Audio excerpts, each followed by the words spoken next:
Hello friends, welcome to our channel. Today, we're going to take a look at another horrible case with you. The case of Alexandria Kostial. Alexandria Ally Kostial was born on September 11, 1997, in St. Louis, Missouri. From an early age, her warm and caring personality drew people to her. She had a remarkable ability to make others feel at ease and happy, which made her a well-loved figure in her community. Ally's friendly nature allowed her to connect with people from all backgrounds. She was never afraid to approach someone new and start a conversation. Her kind and compassionate heart was evident in her willingness to help others, whether it was by lending a hand or simply listening to those in need. During her time at Lindbergh High School, Ally was an active student who participated in track and cheerleading. It was there that she met her best friend, Maddie Norris, and they formed a lifelong bond. Their friendship was built on mutual trust and a deep emotional connection, going beyond a typical friendship to become more like sisters. After graduating from high school, Ally enrolled at the University of Mississippi, also known as Ole Miss, in Oxford, Mississippi. Although several boys had asked her to prom, she didn't have a date. Luckily, her friend Maddie stepped in and offered to be her date. At Ole Miss, Ally joined the Alpha Phi sorority as a founding member and became the president of the Ole Miss Golf Club. She also immersed herself in the university's rich traditions, including its mascot, the Ole Miss Rebels. At a campus party, Ally met Eliza Brick, and they instantly clicked, as if they'd known each other for years. Ally's passion for capturing stunning sunset shots became a mission. One night, while out at a bar in downtown Oxford, Ally met Brandon Thydell from Fort Worth, Texas. She found him cute and developed a crush on him. However, Brandon's behavior ultimately hurt Ally, as she had trusted him to make an effort to connect with her and her best friend, Maddie. In July 2019, Ally's parents, Cindy and Keith, visited her in Oxford for a few days before her senior year at Ole Miss. They were excited to see their daughter thriving at the university and experience her life there. On their scheduled departure day, July 19th, Cindy called Ally around 7 p.m. Still half asleep from a nap, Ally mentioned her plans to go out with friends that evening. Unbeknownst to Cindy, this ordinary conversation would be her last with her daughter. About 30 minutes from Oxford lies Sardis Lake, a vast area popular for its hunting camps and recreational spots. On June 20th, 2019, an officer was tasked with patrolling the lake in the early morning hours when it was still dark and eerily quiet. While driving around the lake, the officer came across something unusual near a picnic table. Upon closer inspection, he was met with a grisly scene: a young woman's lifeless body, riddled with at least 9 gunshot wounds. The discovery of the body, later identified as Ally, at Sardis Lake prompted authorities to notify her parents, Cindy and Keith. However, the couple was far away in St. Louis, unaware of the tragedy that had unfolded. A middle-of-the-night phone call shattered their peace, informing them of the devastating news that their daughter had fallen victim to a homicide. After hearing the tragic news, Ally's friends took to social media to mourn her loss and call for justice. They created the hashtag #JusticeForAlly to bring their voices together and make their demands for justice louder. In their social media posts, Ally's friends shared happy memories of her and the positive impact she had on their lives. These heartfelt tributes aimed to celebrate Ally's memory and offer sympathy to her family. After Ally's tragic murder, her friends and community mourned the loss of a vibrant and joyful person.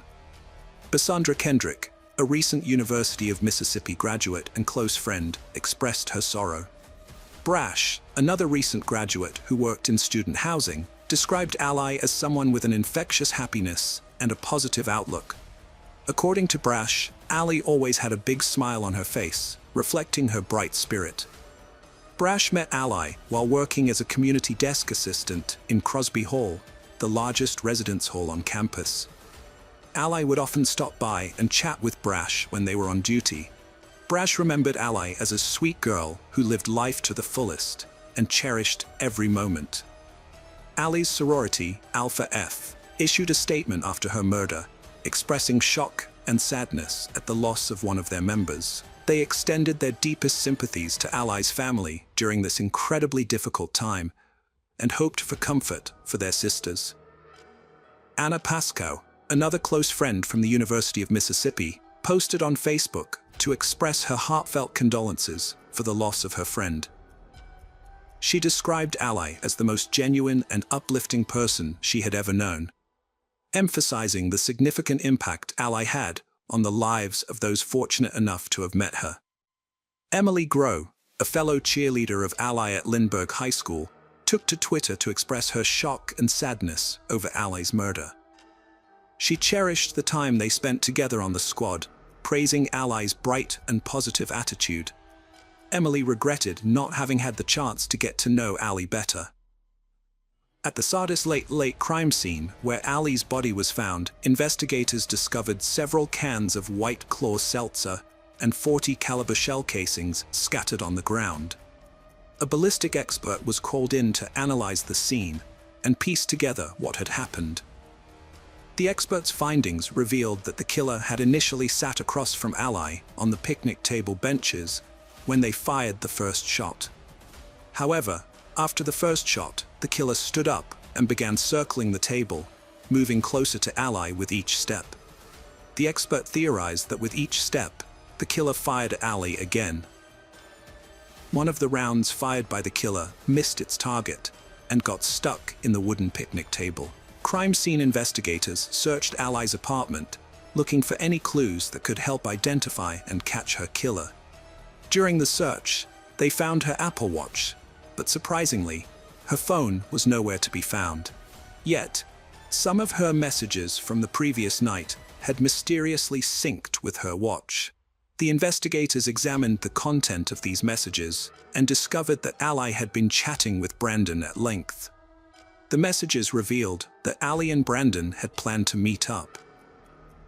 The detective in charge of Allie's murder case contacted Brandon on Sunday, the day after her murder, and asked him to come to the police station for an interview.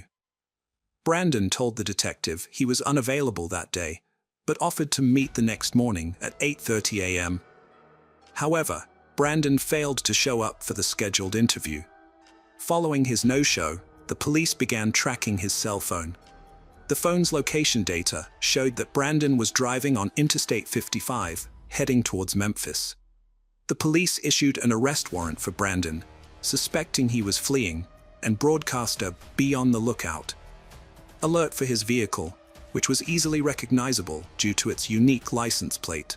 2 hours later, the Memphis Fugitive Task Force spotted Brandon's car at a gas station, where he was sitting at a pump. The agents apprehended Brandon and notified the Mississippi police. Upon searching Brandon's vehicle, investigators found a .40 caliber gun. Additionally, when Brandon exited the car, they noticed bloodstains on his clothing. Once Brandon was arrested and extradited to Mississippi, detectives started reconstructing his activities in the days preceding Allie's murder. On Saturday, July 20th, Brandon spent the day with friends, going bowling. The next day, he visited another friend's house, bringing a 6-pack of beer and his .40 caliber gun. The friend reported that they talked for a while, but when he woke up on Monday, Brandon had left. During the investigation, detectives found that Brandon had no history of physical fights or violence. They also gathered information from Brandon's friends and Allie's loved ones, who said that the couple had met at a local bar in Oxford during their freshman year and started dating casually. However, their relationship took a turn for the worse during their sophomore year. Allie's loved ones noticed that she became more invested in the relationship than Brandon, causing tension between them. This led to Brandon blocking Allie's attempts to contact him because she would often go out, get drunk, and call him. 1 year after their initial separation, Brandon and Allie rekindled their romance during the summer before her senior year. They decided to give their relationship another chance and started dating again. However, their reunion was short-lived, as Allie was tragically murdered, and Brandon was subsequently charged with capital murder, which carries the death penalty. capital murder is the most severe criminal offense, and the state accused Brandon of kidnapping Ally by luring her to Sardis Lake. The news of Brandon's arrest sent shockwaves throughout Oxford, with the details of Ally's murder being widely reported. The arrest sparked widespread speculation and rumors among community members who exchanged various theories. Reporters flooded the town, seeking interviews and information from those closest to Ally and Brandon. This media frenzy brought both positive and negative attention to Oxford, as outsiders watched with a mix of fascination and concern. In September 2019, Brandon pleaded not guilty to Ally's murder. As detectives built their case, they reviewed the couple's text messages. In April 2019, 3 months before her murder, Ally was preparing for spring semester finals and considering the possibility of being pregnant. On April 14th, Ally sent Brandon a photo of an inconclusive home pregnancy test. Brandon responded, saying they would wait to confirm the pregnancy, but if it was true, he was against keeping the baby. He suggested Ally could get an abortion pill. Ally, however, was unsure about ending the pregnancy. She mentioned the possibility of meeting someone who would love her and the baby.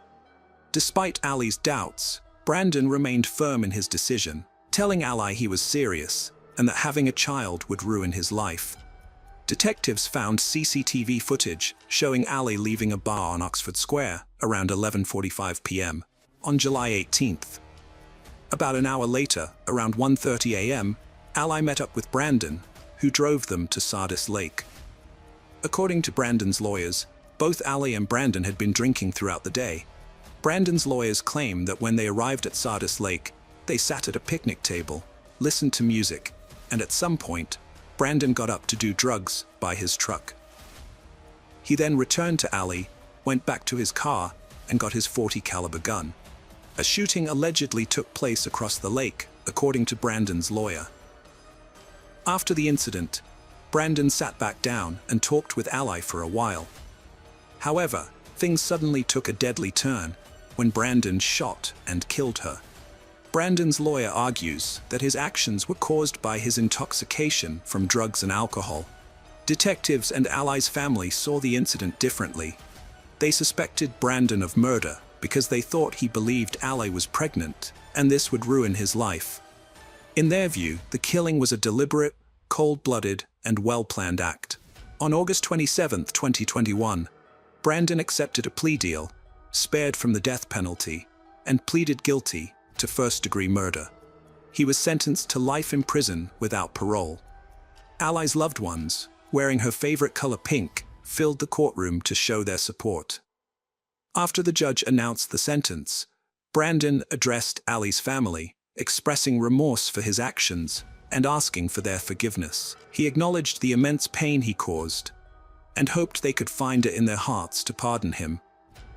Ally's autopsy report concluded that she was not pregnant at the time of her murder. However, this does not rule out the possibility that Ally was pregnant at some point. Ally's mother, Cindy, firmly believes that Ally was pregnant and lost the baby. A memorial was set up at Sardis Lake, where Ally was murdered by her family and friends. Her parents, Cindy and Keith, hold on to memories of their daughter, even though the silence is still painful for them. Every time Ally's friends see a pink sunset, they think of her.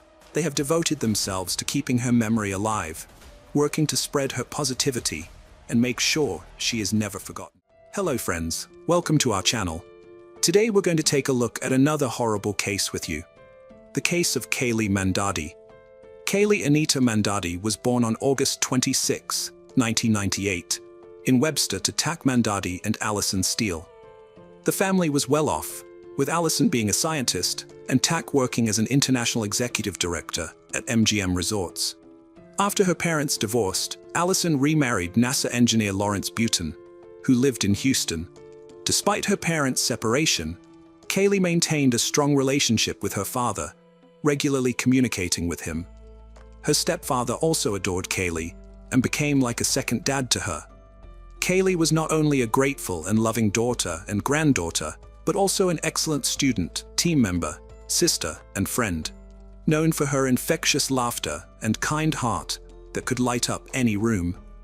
Kaylee excelled academically and was actively involved in various extracurricular activities in school, including horseback riding, piano playing, and theater performances. She was also a dedicated Girl Scout and enjoyed spending time with her friends and family, whether it was hiking with her parents or running around the neighborhood. After graduating with honors from Clear Creek High School in League City, Texas, in 2016, Kaylee went on to study communications at Trinity University in San Antonio.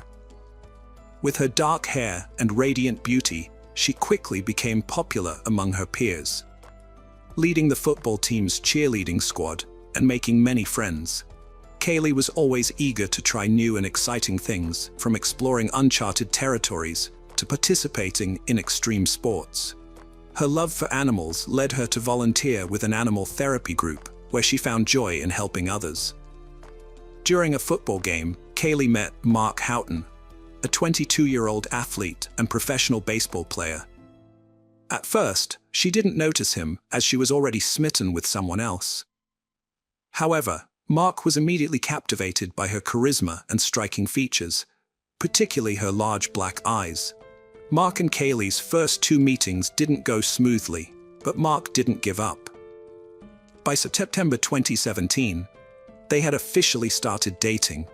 From the start, their friends and acquaintances thought they were a mismatched pair because they were both emotional and had short tempers. Their relationship was lacking in compromise and was characterized by heated arguments and confrontations from the beginning. The young couple's passion often turned to jealousy, leading to frequent quarrels. Friends who witnessed their relationship reported that Kaylee often had bruises on her arms and legs. A close friend shared a particularly disturbing incident in which Kaylee was too afraid to retrieve her phone from Mark and asked the friend to do it for her. Things eventually escalated to a frightening point where Mark became aggressive, threatened violence, and even pulled out a gun. Kaylee was aware that her boyfriend Mark had a jealous temper, and their loud arguments were frequent. Although she never wanted their fights to be public knowledge, she acknowledged that she wasn't blameless in their disputes. However, on September 24, 2017, her roommates intervened, calling the police around 1 a.m. after hearing loud noises and Mark yelling threats from Kaylee's room.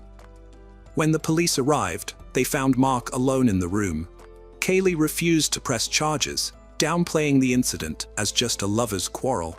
Nevertheless, her friends suspected that Mark's anger issues were fueled by substance abuse and reported his violent threats, including an incident where he threatened to throw Kaylee off a balcony. Despite their tumultuous relationship, Mark and Kaylee had moments of deep love and affection. However, their bliss was short-lived, as their argument at the Luna Music Festival in San Antonio on October 29th, triggered by the unexpected appearance of Kaylee's ex-boyfriend, demonstrated. The fight was so intense that they left the festival early. Mark's black Mercedes arrived at a hospital 6 hours after their friends last saw them. He rushed out of the car, frantically waving and calling for help. In the front seat, medical staff found an unconscious, semi-nude girl. The car was in disarray, with Kaylee's clothes scattered around. She was slumped forward, resembling a lifeless doll. The medical staff rushed Kaylee to the emergency room on a stretcher. Mark told them they had taken illegal substances before attending the festival, which helped doctors treat her for a possible overdose.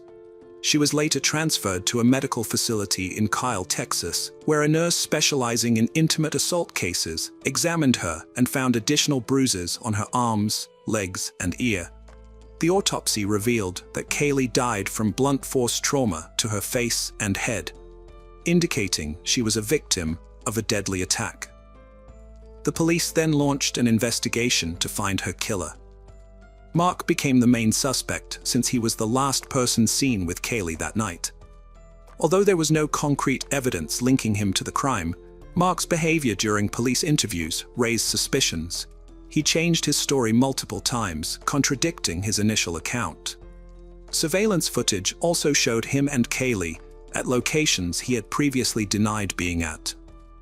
Additionally, interviews with Kaylee's friends and family revealed a history of aggressive behavior towards her, with one of her sisters even admitting to being terrified of him.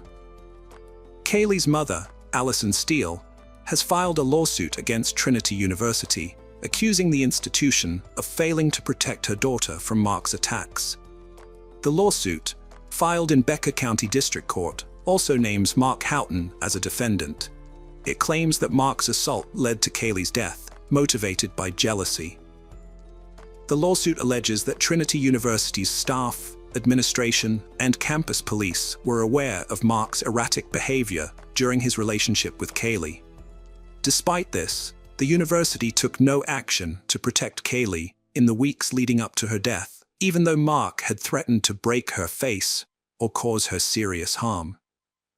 A Trinity University spokesperson declined to comment on the lawsuit's allegations, citing the ongoing legal process. Mark was banned from campus for a year due to an incident in his dorm room, but he repeatedly violated the ban. During investigations, it was discovered that Mark had a history of violent behavior towards his girlfriend, Kay, including threatening to harm her sisters and others. Her sisters reported that Mark had threatened to throw one sister off a balcony and shoot her ex-boyfriend's brothers. Mark had an arrest warrant issued against him, and he surrendered in February 2018. He faced multiple charges, including criminal acts, intimate violence, and abduction, but pleaded not guilty. The trial regarding Kaylee Mandadi's death began in December 2019. Prosecutors argued that Mark's volatile temper led him to fatally assault Kaylee in a fit of rage, causing her severe injuries. They claimed that Mark then waited 6 hours before taking her to the hospital. Mark's defense team suggested that Kaylee's death might have been caused by factors other than Mark's actions, such as the banned substances found in her system, which could have led to a spike in blood pressure or head trauma during intimate activity. Kaylee's mother described her daughter's injuries as extremely severe, comparable to those sustained from a fall from an airplane. The injuries covered her entire body, from her head to her toes, including bruises, red marks, and scratches. The only areas that were not injured were her back and the back of her legs. Dr. Susanna Dana, the forensic pathologist who performed Kaylee's autopsy, presented graphic evidence, including photographs of the victim's injuries. These images revealed a subdural hematoma, a type of bleeding in the brain typically associated with traumatic brain injury, on the right side of Kaylee's brain. Dr. Dana testified that Kaylee suffered severe cranial and facial injuries, including a dent in her skull and extensive bruising and trauma to her face. She also found bruises on Kaylee's eyelids, jaws, mouth, gums, lips, and cheeks, as well as hemorrhages in both eyes. Dr. William Anderson disagreed with Dr. Dana's conclusion, stating that the autopsy results were inconsistent with the idea that Kaylee was attacked. Instead, he believed that Kaylee's injuries were more likely caused by a fall and subsequent medical treatment. Defense attorney John Hunter argued that the prosecution lacked concrete evidence to explain what happened to Kaylee on the night in question, and that it was impossible to prove Mark's involvement. He highlighted Kaylee's history of drug use, including her prior treatment for substance dependence at a hospital. Jason Wallach, a professor, testified that Kaylee's blood contained a high level of MDMA, also known as ecstasy or Mollie, on the evening of October 29, 2017. The concentration of MDMA in her blood suggested that she could have suffered a minor head injury, which could then be exacerbated by the drug into a life-threatening condition. John Hunter suggested that a drug can affect individuals differently, leading to varying physical reactions, such as increased body temperature or electrolyte imbalance, which can cause loss of consciousness.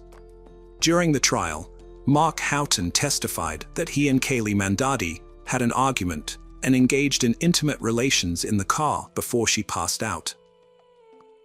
He claimed that their intimacy was consensual and involved rough sex, which included strangling her at her request. However, The origin of the bruises on Kaylee's body remained unclear.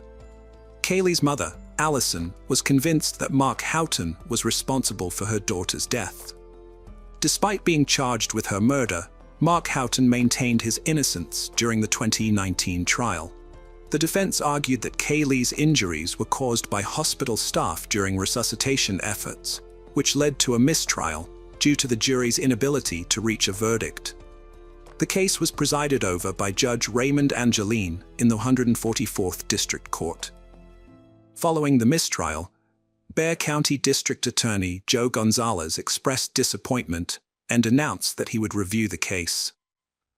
Kaylee's parents decided to conduct their own investigation, focusing on a small bruise near Kaylee's ear.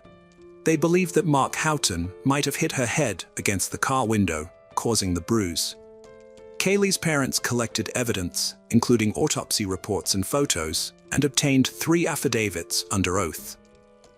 This led to Mark Houghton's arrest on charges of aggravated intimate assault and criminal mischief. The timeline of events presented in the investigation highlighted Mark Houghton's alleged lies and the evidence that led to his arrest. During the trial, prosecutors portrayed Mark Houghton as a manipulative and controlling boyfriend who constantly called Kaylee and took her phone away. 2 weeks before her death, Mark Houghton pushed Kaylee against a brick wall and trashed her dorm room. Kaylee then asked for space, and Mark Houghton began sending her dozens of messages, threatening to end his life. The couple attended a festival where they argued over Kaylee's ex-boyfriend. Mark Houghton then took Kaylee to a deserted parking lot, where they stayed for over an hour. Prosecutors suggested that it was there that Mark Houghton attacked and killed Kaylee. Kaylee's family thanked the Texas Rangers for their work in bringing criminal charges against Mark Houghton. The prosecution considered presenting a video recorded by Kaylee's parents, but ultimately withdrew it due to potential complications. Mark Houghton was convicted of aggravated assault, causing harm that led to the death of Kaylee Mandadi. He was sentenced to 20 years in prison, with a $110,000 fine and restitution to Kaylee's family. He was also barred from contacting over 20 individuals involved in the case. Now over 30 years old, Mark is serving his sentence in Wilsey County Jail, eligible for parole in 2033. Although the conviction brought some closure to Kaylee's family, they felt the sentence was not enough for their loss. In the second trial, Mark faced additional charges, including aggravated assault and criminally negligent homicide. The prosecution presented a more comprehensive case against Mark, but the family was still dissatisfied with the outcome and sought a retrial. Kaylee's tragic story highlights the devastating impact of violence on young people and her family's quest for justice. Despite the conviction, Kaylee's family felt that the verdict did not serve justice for their daughter. In 2019, Kaylee's mother, Allison Steele, successfully lobbied the Texas legislature to expand the missing persons alert system in Texas. She also founded the nonprofit organization Kaylee's Calling, aiming to consolidate missing persons alert systems. Additionally, she established a nonprofit organization dedicated to providing public information about the Clear Alert, an emergency broadcasting alert in Texas for individuals aged 18 to 64. In 2021, Allison filed a civil lawsuit against Trinity University, alleging negligence in protecting her daughter. She claimed that none of Kaylee's guardians were informed that Mark Houghton had trashed her dorm room, giving him continuous access to her and making her vulnerable to manipulation. Despite being acquitted of the charge of ending a life, Mark was found guilty of aggravated assault, causing bodily harm. The family expressed satisfaction with the verdict, feeling relief that the legal proceedings had concluded, allowing them to begin the healing process. Losing a child is an agonizing ordeal, and sadly, it was a heart-wrenching journey that Kaylee's parents had to endure.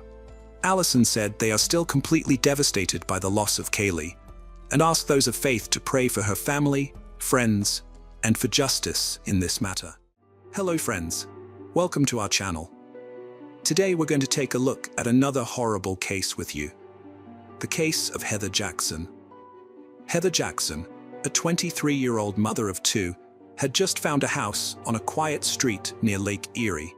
She was thrilled to have a new place to call home, especially after separating from her husband Wayne and going through a divorce.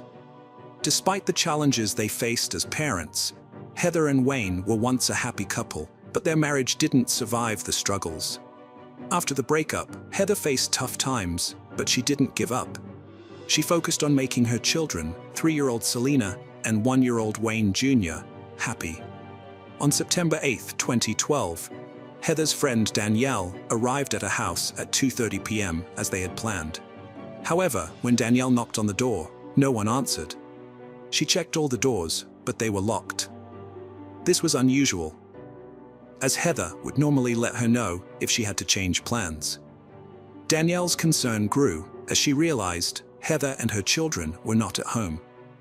Danielle tried to reach Heather by calling her mother, Jody, but was unable to get in touch with her that day. Failing that, Danielle contacted all of Heather's friends, but none of them knew her whereabouts. Then Danielle spotted Selena's pacifier on the porch, which made her increasingly anxious. She knew Heather would never leave the house without it. As the hours ticked by with no call from Heather, Jody grew more and more uneasy, her intuition screaming warning signals. She decided to take action and phoned the police, asking them to perform a welfare check. When the officers arrived at the address, they knocked on the door, but received no response. Next, they made their way around the house, peering through the windows, but saw nothing out of the ordinary. With no signs of forced entry or any indication of foul play, they departed. At approximately 7:30 p.m., Thomas Hansen and Dan Reiner, friends of Heather, arrived at her house, having learned that she was missing. They knocked on the front door, but there was no response. Reiner then proceeded to the back porch, forced open the door, and entered the home. Upon entering, they discovered Heather's lifeless body in the bedroom, completely naked, and immediately called the emergency services. Sergeant Eric Gray Bill, a police officer with the Sandusky Force, responded to the call and entered Heather Jackson's home. He found Heather's body awkwardly positioned between the box spring and mattress in her bedroom, with a ligature constricting her neck. Notably, the TV in the house was still operational, but the children were absent. Their room was empty. While inspecting the house, the officers came across a door to a utility closet that they hadn't checked yet. Upon opening it, Sergeant Eric Gray Bill was met with a horrific sight. Stacked boxes, and behind them, the lifeless bodies of Heather's children. The police immediately sealed off the area, treating it as a crime scene. The local officers were left stunned, having never encountered anything so heinous in their careers. The brutal murder of innocent children left them struggling to comprehend how someone could commit such an atrocity. The forensic examination results only added to the devastation felt by Heather's family and friends. According to court documents, Dr. Diana Scala Barnett, the deputy coroner for Lucas County, performed autopsies on the 3 victims. She determined that Heather Jackson's cause of death was ligature strangulation and observed that Heather's rectum was found to be more open than usual after death. Dr. Scala Barnett attributed this to the likely introduction of an object into the rectum around the time of death, which kept it in that state. Dr. Scala Barnett also testified that Wayne Jackson and Selena Jackson died from ligature strangulation. She noted that Selena's underwear had been rolled up, suggesting that the body had been redressed. Furthermore, Selena's rectum showed a similar dilation to her mother's, again indicating that an object was present in her rectum at or around the time of death. Julie Cox, a forensic scientist at the Bureau of Criminal Investigation, reported that the anal swabs taken from Selena Jackson contained seminal fluid. Cox also observed a suspicious stain on Selena Jackson's underwear, which she excised and tested, finding it to contain a sperm cell. The police were under pressure to swiftly identify and apprehend the culprit behind these heinous crimes. Heather's residence was conveniently located near Firelands Regional Medical Center, and investigators believed that surveillance footage from the building's CCTV cameras might aid in their search for the perpetrator. Upon reviewing the footage, they spotted a car pulling up to Heather's house at 10:57 p.m. However, the camera's distance from the house and the darkness hindered visibility. The car's headlights provided the only clues, revealing that the vehicle had backed into the driveway and remained stationary for some time. 11 minutes later, at 11:08 p.m., the headlights flickered back to life, and the driver departed the scene. Thomas Hansen and Dan Reiner, the two men who found Heather's body, were taken to the police station for questioning. Dan, who had been friends with Heather, was the first to be interrogated. He explained that when he learned Heather was missing, he went to her house to check on her. Dan admitted that he had to push the door hard to gain entry, and as a result, the police asked him to provide DNA samples. He consented, and a swab was taken from his mouth. After that, he was released. Next, the investigators questioned Thomas Hansen. He revealed that he had spoken to Heather over the phone the previous night and was near her house around 11 p.m. According to Thomas, he drove up to Heather's house but didn't enter. They chatted briefly outside, and then he drove home. This information helped the investigators identify the car seen on the CCTV footage as belonging to Thomas. Thomas also claimed that he didn't enter Heather's house that night because she wasn't alone. There was a man, known to him as Josh, inside with her. Hansen's statement echoed Reiner's.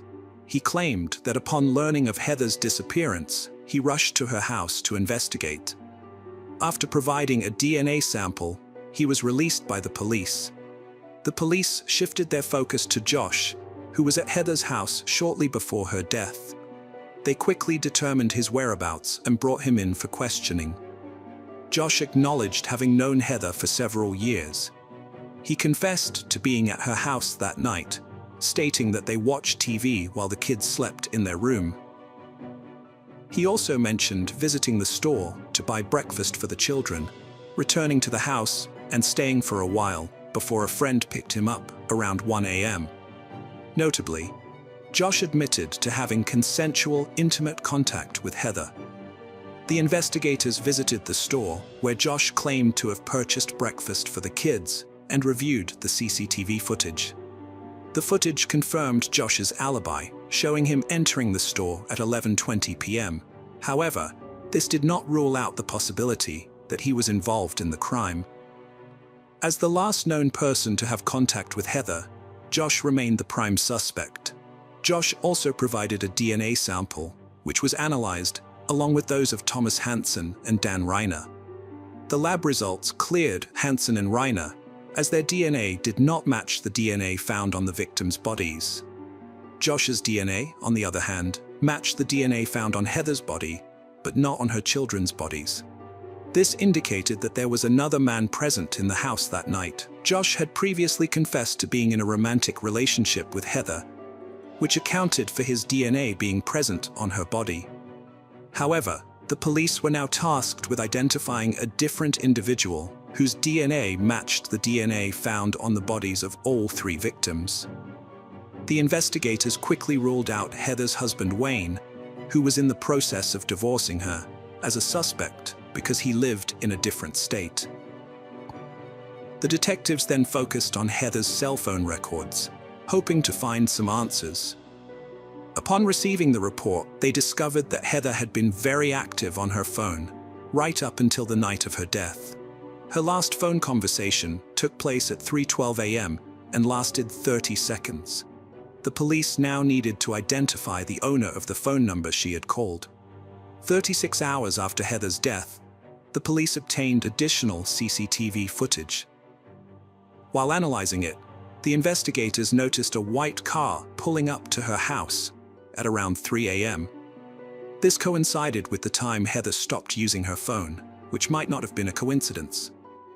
The officers also saw that the white car drove away about an hour later, around the time when Heather, Selena, and Wayne were likely already dead. Although the footage quality was poor and didn't allow the police to see the license plates, they were able to determine that the car was a Cadillac. Once the investigators received information from the phone company about the owner of the phone number Heather had called, they had a lead. The number belonged to 41-year-old Curtis Clinton. It was with him that Heather had her 30-second phone conversation at 3:12 a.m. Curtis Clinton's background check revealed alarming details. Police records showed that Clinton was released from prison in February after serving a 13-year sentence for 2 counts of felonious assault and involuntary manslaughter. He had pleaded guilty to the 1997 murder of 18-year-old Misty Keckler from Fostoria, who was found strangled, naked, and bound in a bathtub. The similarity to Heather's case, combined with the fact that Clinton was released from prison just 6 months prior to Heather and her children's death, raised concerns among investigators. It seemed possible that Clinton had reverted to his previous violent behavior. Furthermore, Clinton owned a white Cadillac, which made him the prime suspect. The police urgently needed to locate him to prevent any further harm. If Clinton was indeed responsible for the murders, he had to be stopped before he could harm anyone else. The police went to Clinton's last known address, but he was not there. A few hours later, a patrol officer found a white Cadillac on a nearby street, but Clinton himself was still missing. A search of the vehicle revealed a receipt from a gas station on the night of the crime. The investigators headed to the gas station to review the CCTV footage. On the recordings, they identified Clinton and his distinctive white Cadillac. Despite already knowing that Heather and her children were deceased, Clinton was seen purchasing water and beer, displaying a calm demeanor.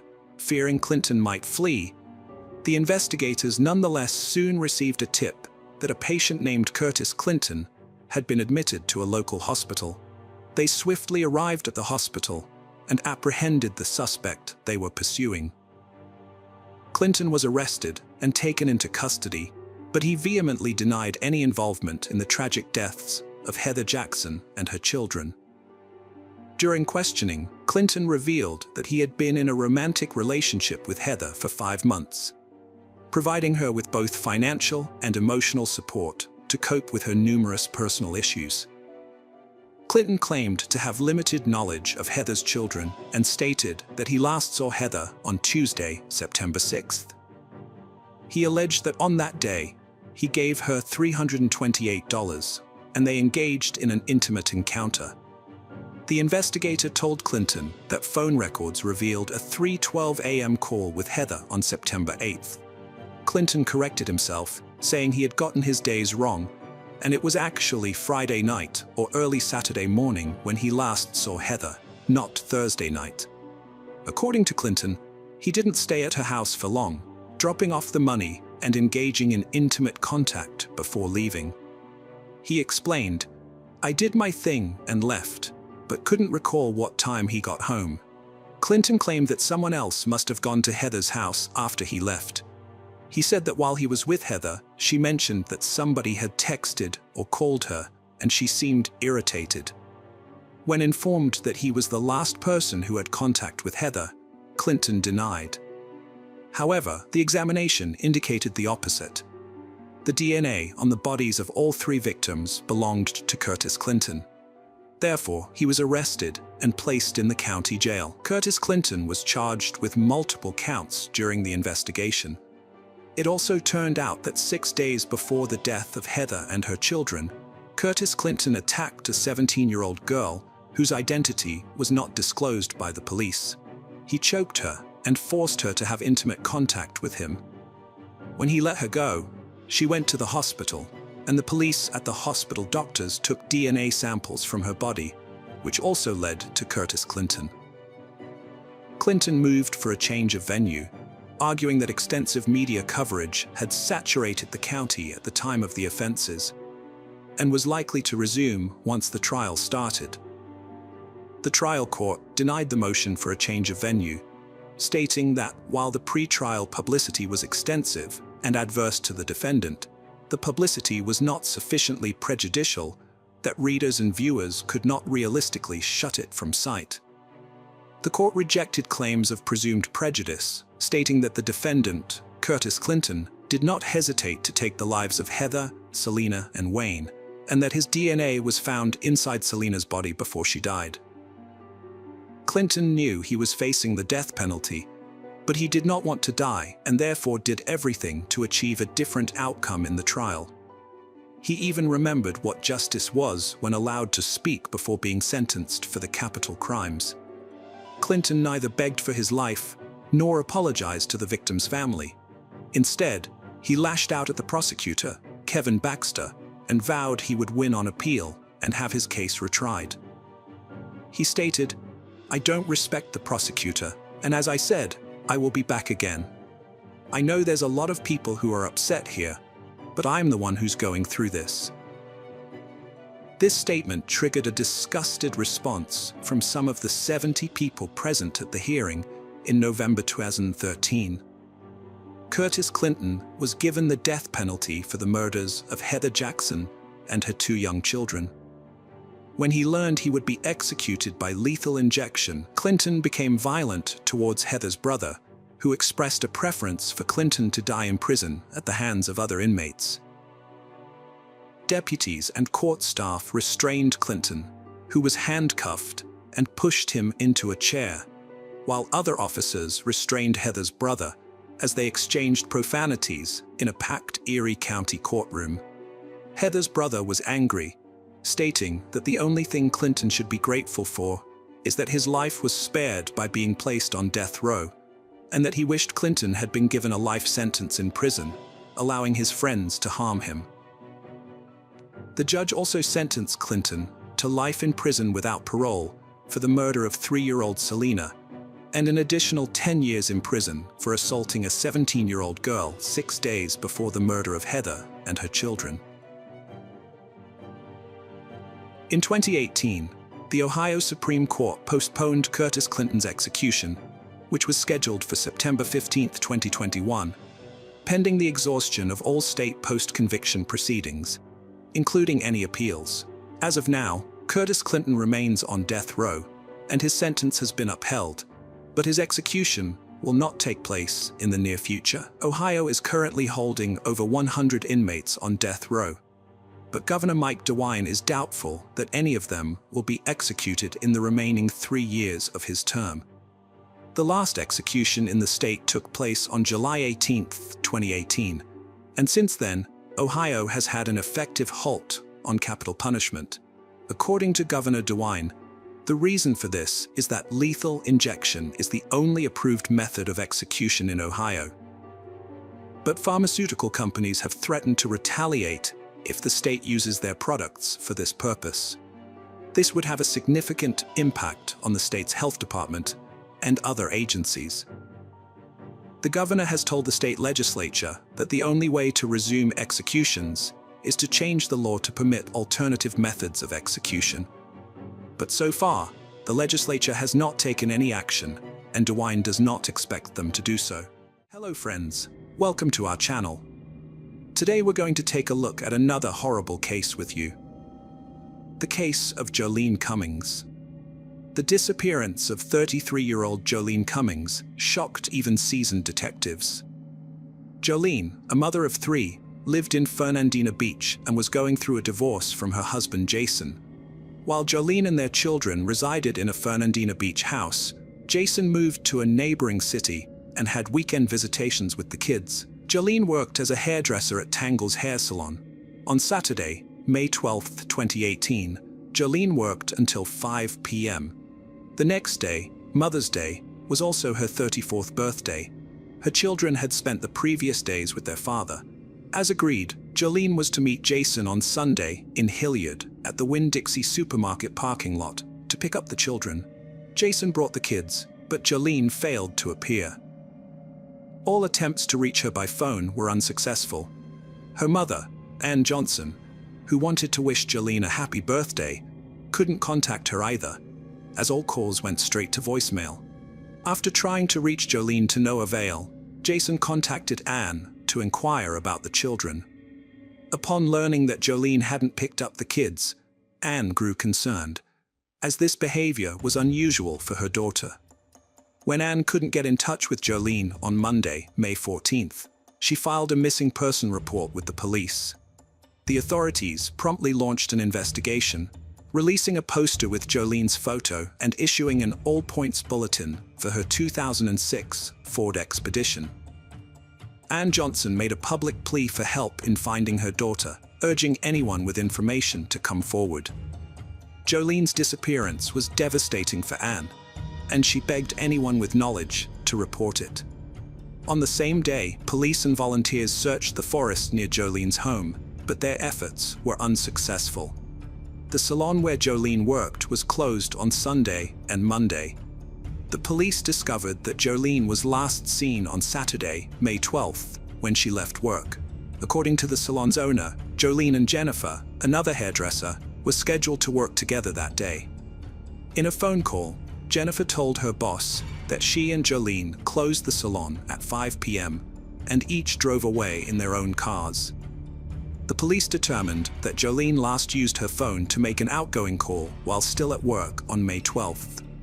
Nassau County Sheriff Bill Leeper appealed to anyone who was a customer of Tangle's salon or in the area on May 12th to contact the police. Jolene's relatives and friends didn't think she was hiding on her own accord. The owner of the salon, where Jolene had worked for 6 years, shared their skepticism. It was hard for them to believe that she would abandon her children.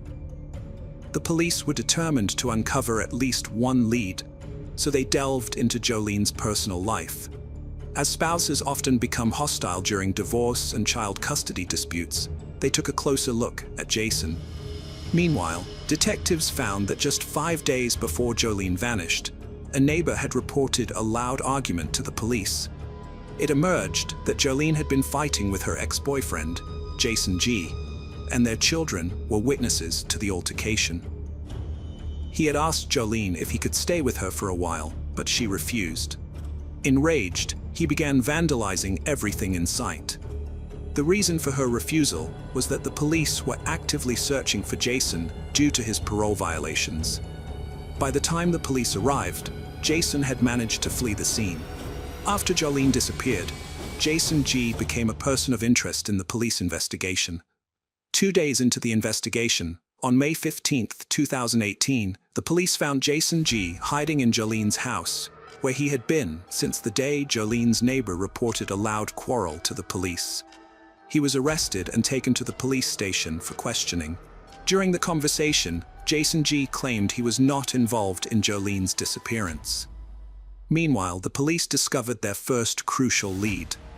They found Jolene Cummings's SUV parked outside a Home Depot hardware store, just a few miles from her workplace. The vehicle was undamaged and showed no signs of a struggle. On May 15th, the police visited the salon where Jolene worked, as it was the first working day after a 2-day break. They arrived at 10 a.m. to speak with Jennifer Seibert, an employee who claimed to be the last person to see Jolene and to have closed the salon with her before the weekend. However, Jennifer failed to show up for work, citing an urgent matter in another city. CCTV footage provided crucial clues about Jolene's disappearance. The footage revealed Jolene's car entering the parking lot of a hardware store, where the police later found it. Notably, Jennifer Seibert had stated that she and Jolene closed the salon at 5 p.m. on May 12th. But the CCTV footage showed Jolene's car arriving at the hardware store at 1:17 a.m. on May 13th, a time gap of 8 hours and 17 minutes. Jennifer visited a gas station across the street from her location. Surveillance footage from the station reveals that she entered the premises, purchased a bottle of water, and requested an employee to call a taxi for her, which later took her to her workplace, a salon. The gas station employee reported to the police that Jennifer appeared agitated and had fresh facial abrasions. As a result, Jennifer Seibert became the primary suspect in the investigation, and the police launched a search for her. Upon verifying the address she provided when applying for her job, the detectives discovered it was fictitious. Jennifer attempted to evade capture, but her efforts were unsuccessful. On May 16th, patrol officers spotted a black Kia Soul belonging to Jennifer, parked in a recreation area between two trucks, approximately 50 meters from her salon. Upon approaching the vehicle, the officers found Jennifer asleep inside. They arrested her and initially charged her with stealing Jolene Cummings's car. When the police took her to the station, detectives noticed the abrasions on her hands and face and asked her to explain how she got them. She said she had been bitten by bedbugs. The police found out that she didn't have a permanent place to live, mostly sleeping in her car and using a shower at a fitness center. After her arrest, the investigators made a surprising discovery. Jennifer Seibert wasn't her real name. Her real name was Kimberly Kessler, born in 1968, and she had been reported missing in Pennsylvania in 2012. The name Jennifer Marie Seibert belonged to a 13-year-old girl who died in a car accident in Germany in 1987 and was buried in Butler Cemetery, Pennsylvania. During a videotaped interview 48 hours later, Kimberly Kessler, seated on a couch and wearing an orange jumpsuit, calmly revealed her true identity. "When you run my fingerprints, they'll come up as Kimberly Lee Kessler. I'm 50 years old, and I've been on the run for over 25 years." The police investigation into the case revealed more about Kimberly Kessler's past. It emerged that she had begun using other people's names in 1996 while living in Pennsylvania. Since then, Kessler had used at least 18 aliases and lived in 33 cities across 14 states. Many of these names were similar, and she had taken at least half of them from gravestones and cemeteries, later obtaining fake documents to support these identities. One of the identities she used was Jennifer Seibert. In 2012, Connie Kessler, Kimberly's mother, contacted the police to report her daughter missing, despite not having heard from her since 2004. This delay in reporting her daughter's disappearance, 8 years after losing contact, suggests that the family relationships were strained. The Pennsylvania police investigated Kimberly Kessler's disappearance and determined that she was voluntarily missing, but the reasoning behind this conclusion is unclear. It is unknown whether a further investigation was conducted. Had the police found her, they likely would have discovered that she had assumed someone else's identity. Several questions remain unanswered. Why did Kessler flee, and why did she use multiple aliases? According to Connie Kessler, her daughter faced numerous challenges, including an abusive relationship with a man in 2004. Kimberly gave birth to a son, Evan, but when the relationship ended, the father took custody and prohibited Kimberly from seeing her child. The father later relocated to another state and falsely told Kimberly that their 1-year-old son had passed away. Kimberly sought to uncover the truth and locate the grave of her son. Frustrated by the lack of answers, she began searching for Evan and investigating his fate.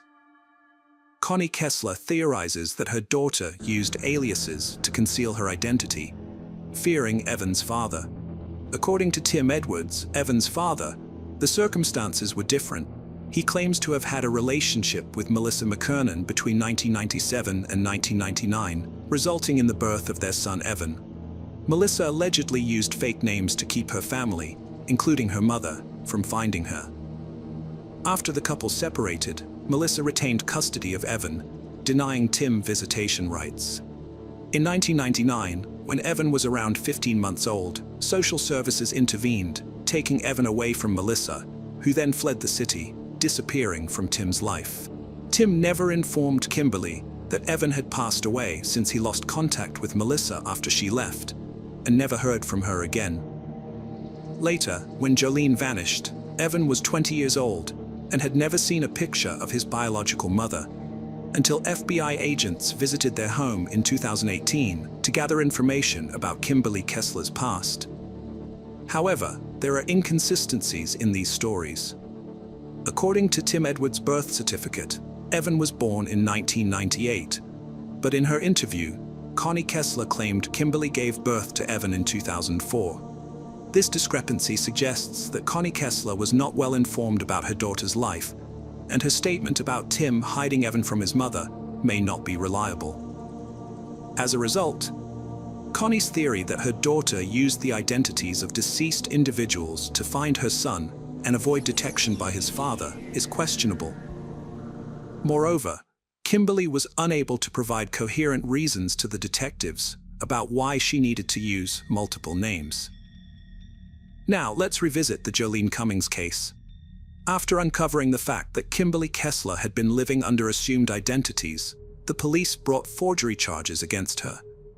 A storage unit rented by Kessler was searched, yielding several significant finds, including 4 wigs, a bag containing 2 severed hair tails, and 3 mobile phones.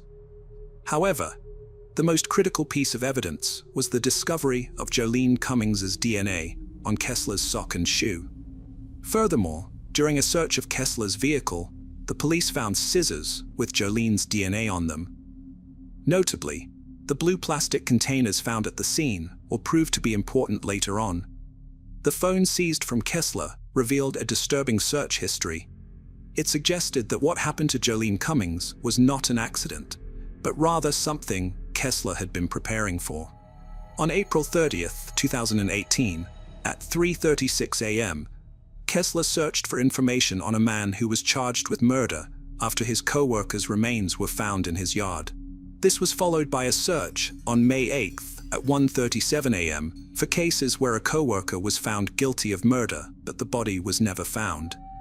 Later that day, at 7:13 a.m., Kessler searched for advice on injecting and how to use a tourniquet. She also looked up a list of female murderers by country on a website called Murderpedia, as well as a list of female murderers in Florida. Finally, she searched for information on autopsy and post-mortem changes at 6:33 p.m. The owner of the hair salon where Jolene worked reported that the plant in the pot inside the salon had been replaced. This draws attention to Kessler's search queries on May 13th, the day Jolene failed to pick up her kids. At 12:05 p.m., Kessler searched for indoor palm and then variation palm tree. A minute later, at 12:06 p.m., the police examined CCTV footage from a hypermarket selling household goods, located a few hundred yards from the Tangles hair salon. The footage showed Kessler arriving at the hypermarket on May 14th at 2:39 p.m. and leaving the store half an hour later with a plant, which would later end up at the hair salon on May 15th at 6:13 p.m. 2 days later, on May 16th at 6:27 p.m., Kessler searched online for Jolene Cummings' "I have vanished" and "No body, no crime." Forensic experts used luminol and ultraviolet light to investigate the hair salon, and their findings suggested that a serious crime had taken place there. The entire room glowed under the ultraviolet light, indicating the presence of blood or other bodily fluids. On May 22nd, the sheriff held a press conference, during which he announced, "We have gathered sufficient evidence, although some of it will remain undisclosed for the time being to protect the ongoing investigation. Sadly, our evidence leads us to conclude that Jolene Cummings has likely died." The investigators learned that, about a week before her disappearance, Jolene shared her suspicions with a colleague at the Tangle salon. She thought their new hairdresser, Jennifer, was hiding something and wasn't being genuine.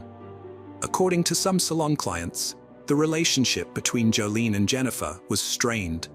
One client even witnessed a heated argument between the two women on May 9th, just 3 days before Jolene vanished.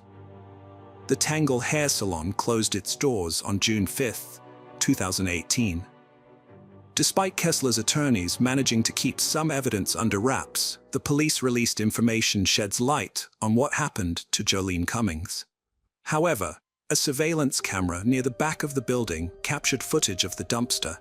Kessler was seen there at least 4 times. The recording shows Kessler doing something near the dumpster. Later, at 8:08 a.m., she returns to dispose of a white garbage bag. Based on how she lifts the bag, it appears to be quite heavy. 14 minutes later, she throws out another white bag.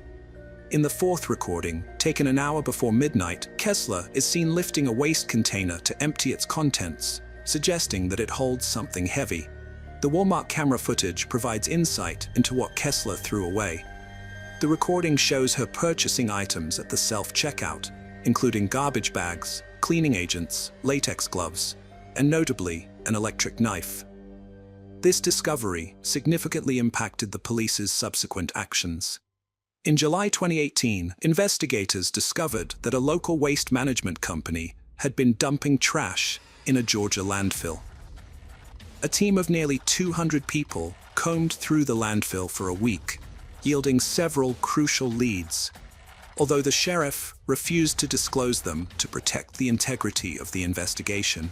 Near the dumpster, where Kessler had discarded the white garbage bags, police recovered a piece of jewelry, women's shoes, and a blue plastic container. Notably, the container was identical to one found in Kessler's storage unit, and it tested positive for Jolene Cummings's DNA. While Jolene's body remained unfound, the accumulated evidence was sufficient to warrant Kessler's arrest for her murder. On January 17, 2019, Kimberly Kessler made her first court appearance, entering a not guilty plea. However, the trial was delayed for several years due to the judge's concerns about Kessler's mental stability. During this time, Kessler engaged in a hunger strike, which left her weighing under 88 pounds. Her court appearances were often marked by outbursts of anger. Before the 2021 court session, Kessler underwent compulsory treatment, which ultimately deemed her fit to stand trial. On December 9, 2021, the jury delivered a guilty verdict, and on January 27, 2022, Kessler was sentenced to life in prison without parole. The prosecution believes Kessler's motive was to silence Jolene Cummings, who threatened to expose her lies during a press conference. Sheriff Leeper expressed satisfaction with the verdict, stating that Kessler would spend the rest of her life in Florida State Prison. Unfortunately, Jolene Cummings' body was never found. Hello friends, welcome to our channel. Today we're going to take a look at another horrible case with you. The case of Diane Holick. Diane Holick, a 43-year-old senior executive at IBM, was known for her reliability. So when she missed a scheduled work call on the morning of November 16, 2001, her colleagues were immediately concerned. Unable to reach her, they alerted the police, asking them to check on her at home. The officers' discovery at her house was gruesome. Born in 1958 in New York City, Diane was a driven person who had built a successful career at IBM, one of the world's largest hardware and software companies. Over 20 years, her hard work had earned her a senior position, allowing her to work from her home office in Austin, Texas, where she had moved in 1996. Diane lived a luxurious life in the suburbs, hosting wine-tasting parties, frequenting expensive restaurants and dance clubs, and engaging in charity work. She was also trying to improve her personal life. In mid-November 2001, a severe storm warning was in effect in Texas, bringing torrential rains and tornadoes to Austin. On the morning of November 16th, Diane worked from home, but her company had scheduled a work call. Despite having multiple phones, including her home phone, she stopped answering all of them. Her colleagues left messages asking her to call back, and they soon became concerned when she didn't respond. They contacted the police department and requested that someone be sent to Diane's house to check on her welfare. When the officers arrived, Diane's neighbor, who had a spare key, noticed their presence. The police entered the house, where they were met with complete silence, broken only by the sound of dogs emerging from the kitchen. As they received no response from Diane, they began to search the house. In the second-floor bedroom, they made the grim discovery of Diane Holick's lifeless body. Diane's home was one of the cleanest crime scenes detectives had ever encountered. Her body, fully dressed, lay in the bedroom next to her bed. Strangulation marks on her neck, resembling those left by a rope, and signs of wrist binding with cable ties, indicated a crime had taken place. The lack of theft, struggle, or forced entry led detectives to suspect that Diane's killer was someone she knew and trusted. There was no evidence of forced intimacy before her death, but dark spots and red stains on the carpet near the bedroom entrance suggested a possible struggle. One anomaly in the otherwise tidy home caught the detectives' attention. A towel, lying on the back of the living room sofa, seemed out of place. They sent it to the laboratory for analysis, hoping it might provide a crucial clue. The police spoke to the people who knew Diane and found that she didn't have any known enemies, although it's possible that some might have been unknown. During their investigation, they discovered that Diane was in a romantic relationship with Dennis Conley, the man she wanted to spend the rest of her life with. This wasn't her first marriage. Her previous one had ended quickly. Diane and Dennis met through a dating service, and he had 2 children from a previous marriage. Dennis was a businessman living in Houston, around 150 miles from Austin, where Diane resided. Despite the distance and infrequent meetings, they grew close quickly, and after 2 months of communicating, Dennis proposed to Diane, giving her a $17,500 platinum ring. She accepted his proposal. According to Diane's close friends, her relationship with Dennis had begun to deteriorate recently. As an independent woman focused on building her career, Diane felt uneasy with Dennis's occasional attempts to control her. Another issue was the decision to move to Houston. The couple had decided to start their life together in his hometown, so Diane put her suburban Austin home up for sale. However, realtors struggled to find a buyer willing to pay the $435,000 asking price for the property. Detectives investigated whether Dennis was involved in Diane's death, asking him to come to the police station for a voluntary conversation without an attorney. Dennis agreed and spoke candidly with the detectives. The medical examiner's report indicated that Diane died between 3 p.m. on November 15th and 3 a.m. on November 16th. A strange detail caught their attention. Diane's wedding ring, given to her by Dennis, was missing from her finger, while her other jewelry in the bedroom remained untouched. This led to the theory that the killer had a personal motive or deliberately removed the ring to mislead the investigation. Dennis presented himself as a grieving person. The detectives asked him about his relationship with Diane and his whereabouts on the day of her death and the day her body was found. According to Dennis, he was in Houston at the time, claiming he last spoke with Diane on the morning of November 15th. He spent the entire day at work, without contacting her again the following morning. When he couldn't reach her, he left a voicemail, unaware of her death. Dennis acknowledged that their relationship was troubled, revealing recent arguments before concluding the conversation. The police collected his fingerprints and a DNA sample, but it was possible he could have traveled to Austin, interacted with Diane, and returned to Houston by the next morning.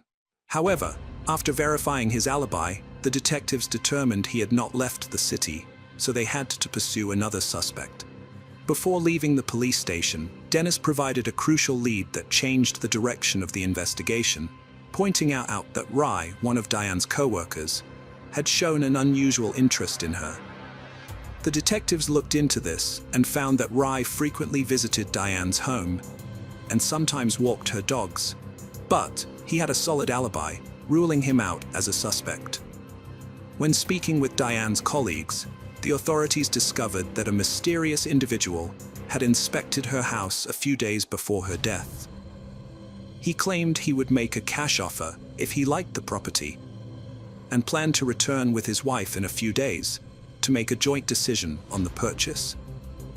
As this was one of the few leads the police had, they concentrated all their efforts on finding this unknown buyer, hoping someone might have seen him when he visited Diane's house. The detectives decided to investigate the owners of properties for sale in the area where Diane lived, suspecting that the mysterious buyer might have viewed more than just the victim's house. They conducted interviews with the owners and discovered that 7 women had experienced a similar incident. A 35 to 45-year-old man with a prominent nose and dark hair, styled back, had visited their homes on the day of Diane's death, without a real estate agent present. While 6 women had refused him entry, 1 woman had allowed him inside. According to her, the man's behavior became strange after entering the house. He didn't show any interest in the rooms or doors, and only asked her to show him the second-floor bedroom. She sensed something was off and asked him to leave. Notably, he had introduced himself as Walter Miller when requesting permission to view the property. The police searched their databases for the name Walter Miller in Austin, but found 2 individuals with that name, neither of whom matched the age or physical description of the suspect. As detectives probed the motive behind the crime, they wondered why the thief had only taken the wedding ring, and whether they might have stolen other jewelry or cash, given the victim's wealth and history of living alone, which made it impossible to determine the extent of her jewelry collection. They also questioned the significance of the perpetrator removing the cable ties that bound Diane's hands and taking them with him. Did he know her personally? The autopsy revealed no signs of sexual assault prior to Diane's death, and her body was found fully clothed. Despite this, the detectives returned to her home to search for any traces of semen, assuming the perpetrator might have left behind some evidence. However, their search yielded nothing. A composite sketch of a potential suspect was broadcast on evening news programs, urging anyone with information about a similar individual to come forward. One of the few leads available to investigators was a few strands of hair found on a towel at Diane's residence. Although the hair lacked roots, preventing a complete DNA analysis, detectives remained hopeful that a partial DNA profile could still yield results. A woman contacted the police after seeing the composite sketch, which she believed resembled a suspect in the Diane Hollick case. During her interview with detectives, she recounted how she and her husband had listed their house for sale 6 months prior. A man had arrived, claiming he wanted to purchase the property with cash, but needed to view it first. Since no real estate agent was present, she refused to let the stranger inside. 2 months later, the same man reappeared on her doorstep, introducing himself as Jim Taylor. With her husband away at work and only her young daughter present, the man again asked to enter the house. When she denied his request, he became agitated, shouting and insisting that he be allowed inside. The woman threatened to call the police, prompting the would-be buyer to leave. Still shaken, she wrote down the man's name and the license plate number of his minivan, which had been parked in her driveway. When she saw the suspect's portrait on the news, she immediately recognized him as the same person who had come to her house a while back. This new information led the police to obtain the license plate number, which they then used to identify the vehicle's owner through their database. However, the owner's name was not Jim Taylor, as they had initially suspected, but rather Patrick Anthony Russo. At first, it seemed unlikely that Russo was involved in Diane's death. He appeared to be a family man, living 40 minutes from Austin with his wife and 2 children, and even played in a local church music band. But as the police dug deeper into his past, they discovered a more sinister history. Russo was an ex-convict who had served time for a series of attacks on women. One of these attacks had even escalated to abduction, where he had tied his victim up with cable ties and attempted to strangle her, stopping only at the last moment. For this crime, he had been sentenced to 20 years in prison. While serving his sentence, Anthony Russo met his future wife Janet, a volunteer at the prison's church program.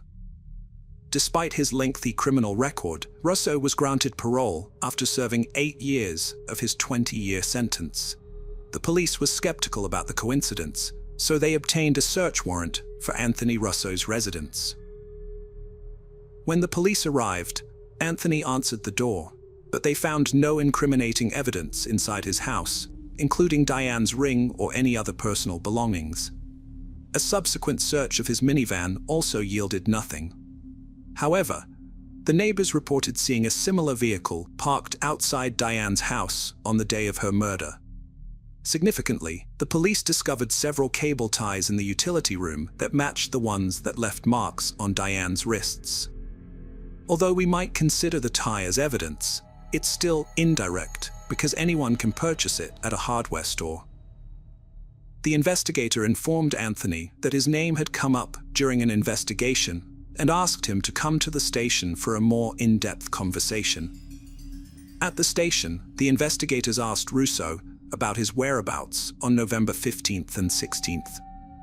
Russo explained that on Thursday, the 15th, he traveled to Austin to visit a religious radio station but was unable to enter because no one answered the door. Coincidentally, this radio station is located near Diane Hall's house. According to Russo, he headed home around 4 p.m. but got slightly lost due to a hurricane, which delayed his arrival until around 6 p.m. When the police questioned Russo about his intentions to purchase a house, he claimed he had never browsed any properties for sale. This response proved to be pivotal, as it would later have significant repercussions. Upon being shown a photograph of Diane, Russo remained expressionless and denied ever having met her. Although the police were unable to find any evidence linking Russo to the crime, they were forced to release him. However, the following day, detectives visited the radio station Russo had mentioned and uncovered evidence that his previous statement about the closed doors was a fabrication. The employees at the station revealed that they had not closed the doors, as a large crowd had gathered in the lobby due to an approaching tornado. Meanwhile, a second woman approached the police after encountering a man who resembled the suspect's sketch while trying to sell her house. When the stranger came to her door with a pamphlet featuring local house listings, including her own, she let him in to view the property under the pretense that he would make a cash offer. However, when she showed him a bedroom, he attempted to attack her, but retreated hastily upon hearing her child cry in the adjacent room. The quick-thinking woman retained the pamphlet, which held a crucial fingerprint that the police later matched to Anthony Russo. Russo's claim of never having looked at houses for sale was thus discredited, and his false statement constituted a misdemeanor, a probation violation. Russo's arrest was prompted by his failure to meet parole conditions. Fearing he might flee while they gathered evidence linking him to Diane's death, authorities deemed it necessary to detain him. The police tracked down 15 women who had shown Russo around their homes. All of these women were later brought in to identify the suspect. In a lineup, the women saw 5 men, including Anthony Russo, all dressed similarly and with similar appearances. Each of these men repeated the phrase, "You have a beautiful house," in turn. 10 of the 15 women identified Anthony Russo as the man who had viewed their homes prior to purchasing. The other 5 women were unable to make a positive identification. When the police questioned Russo again, he knew he had been caught lying. Despite this, he continued to proclaim his innocence. At one point, he requested to see his wife and then refused to answer any more questions. The detectives soon received a report from the laboratory, which confirmed that the mitochondrial sequence of the hair found on the towel at Diane's house matched Anthony Russo's DNA. While this was a significant finding, it was not conclusive, as there was a small chance, 1 in 12,900,000, according to court documents, that the hair could have belonged to someone else. Although the investigation had accumulated a significant amount of circumstantial evidence, there was no single piece of direct evidence linking Russo to Diane Hollick's death. One additional piece of circumstantial evidence, however, was the report on the location of his cell phone, which placed Russo in the same area where Diane lived on the day she died. After examining the computer seized from his house, experts found a disturbing search history. Russo, a 37-year-old father of 2 and regular churchgoer, frequently visited an adult website. On this site, he watched videos and read articles about strangulation during intimate interactions. Notably, access to these materials required payment. Even more alarming was the discovery that just days before Diane's death, Russo read a story about a man who posed as a buyer to enter a lonely woman's home, strangled her, and then stole valuables, making it seem like a robbery to conceal his true motive of satisfying a desire for strangulation. the detectives conducted a thorough investigation into Russo and his wife's financial situation. Despite having only $2,000 in savings, Russo claimed to be in the market for a new home, which raised suspicions. Furthermore, the couple had yet to pay off the mortgage on their current residence, although there was no concrete evidence to prove this. On February 5, 2004, more than 2 years after Diane Hollick's death, the police arrested Anthony Russo on suspicion of her murder. During his trial, 14 women took the stand, testifying under oath that Russo had approached them about purchasing a house. Several of these women reported that Russo had visited them on the day of Diane's death, although they refused to let him into their homes. One woman, however, initially allowed him in before asking him to leave due to his unusual behavior. Notably, all the women Russo targeted were of a similar age, suggesting that he had been observing them before making his move. Russo appeared to have a specific type of woman in mind.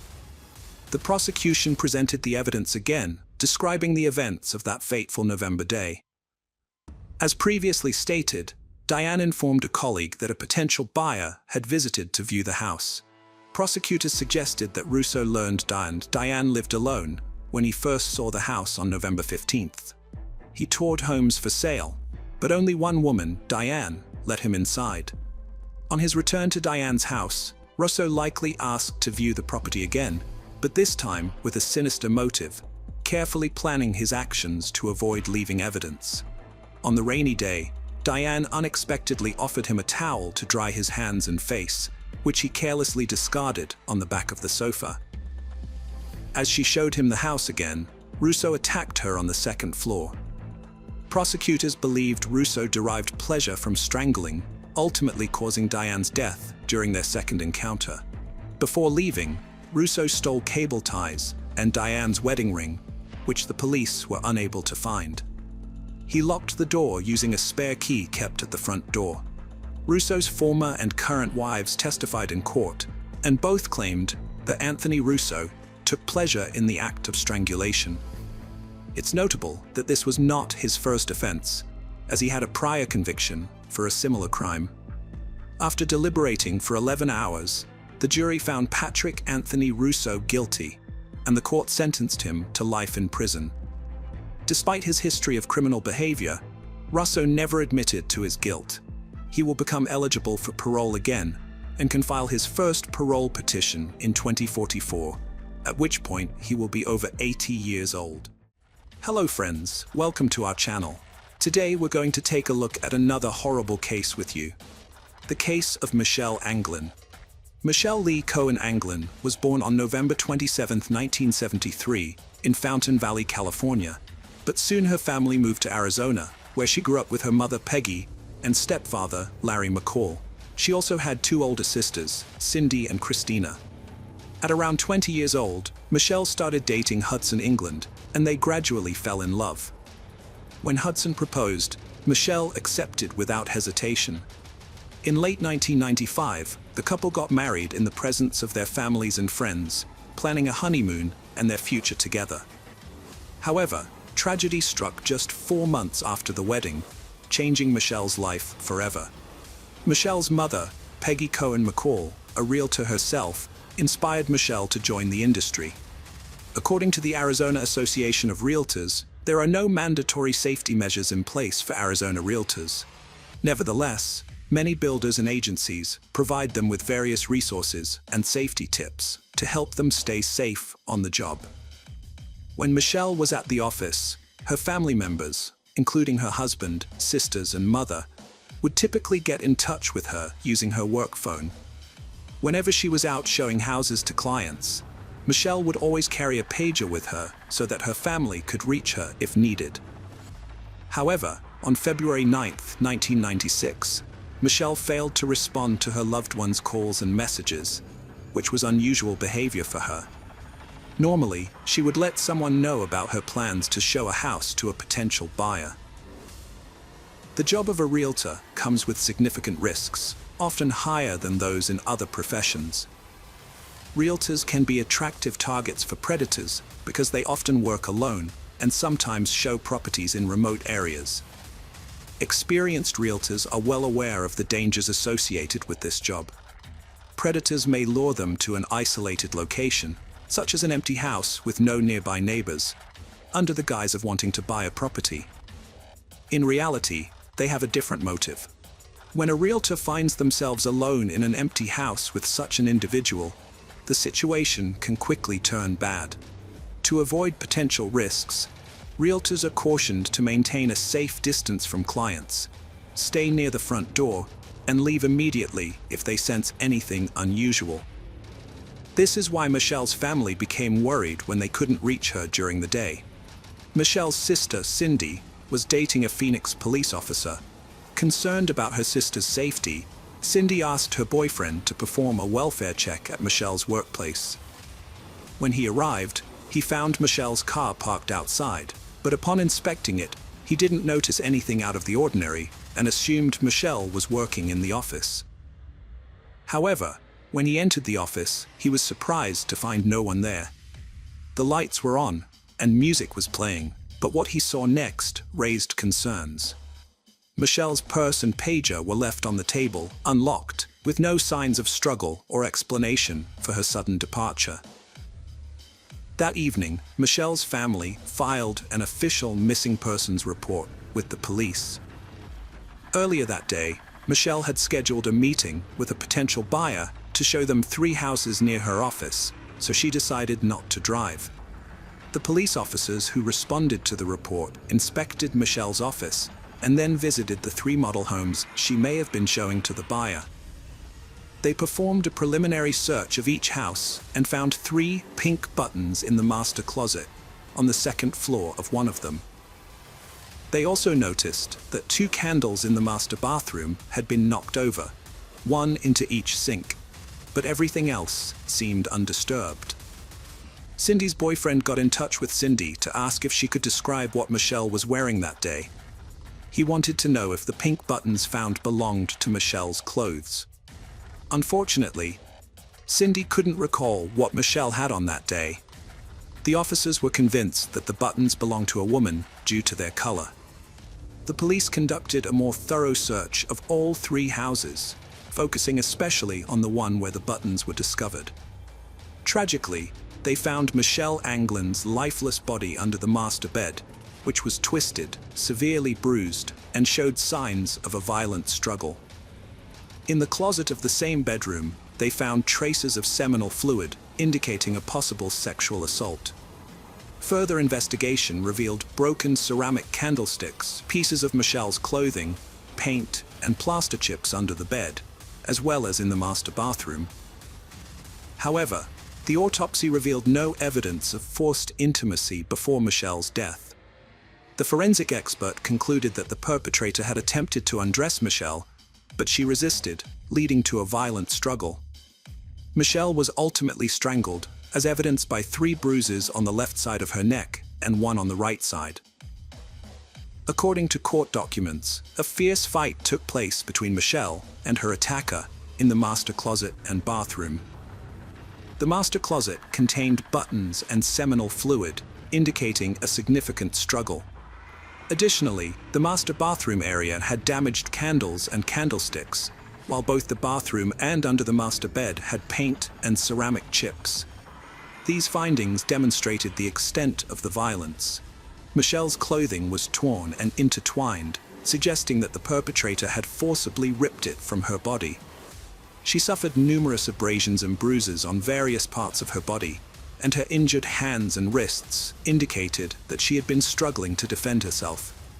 Michelle's mother, Peggy Cohen McCall, reflected on her daughter's tragic death, saying, "She thinks about her every day." However, instead of remembering the good times, she can only recall the bad times and the fear Michelle must have felt in her final moments. Peggy Cohen McCall was not present to comfort her daughter and alleviate her fears. Following her daughter's death, Peggy Cohen McCall claimed she lost her job due to speaking out about the dangers faced by women working alone at open houses and model homes. The police's first port of call in their investigation was Michelle's husband, Hudson England. This was a routine step, as the police always consider the possibility that a family member might be involved in a crime. Michelle's family didn't think Hudson was capable of taking his wife's life, given that they had been married for just 4 months and seemed happy and in love. However, it's worth noting that a short marriage doesn't rule out the possibility of foul play, as seen in the tragic case of Krista Alexander, who was found dead just 4 months after her wedding. The investigators interviewed Hudson, and he appeared genuinely shaken by Michelle's death. He readily shared his whereabouts and activities on the day of her murder.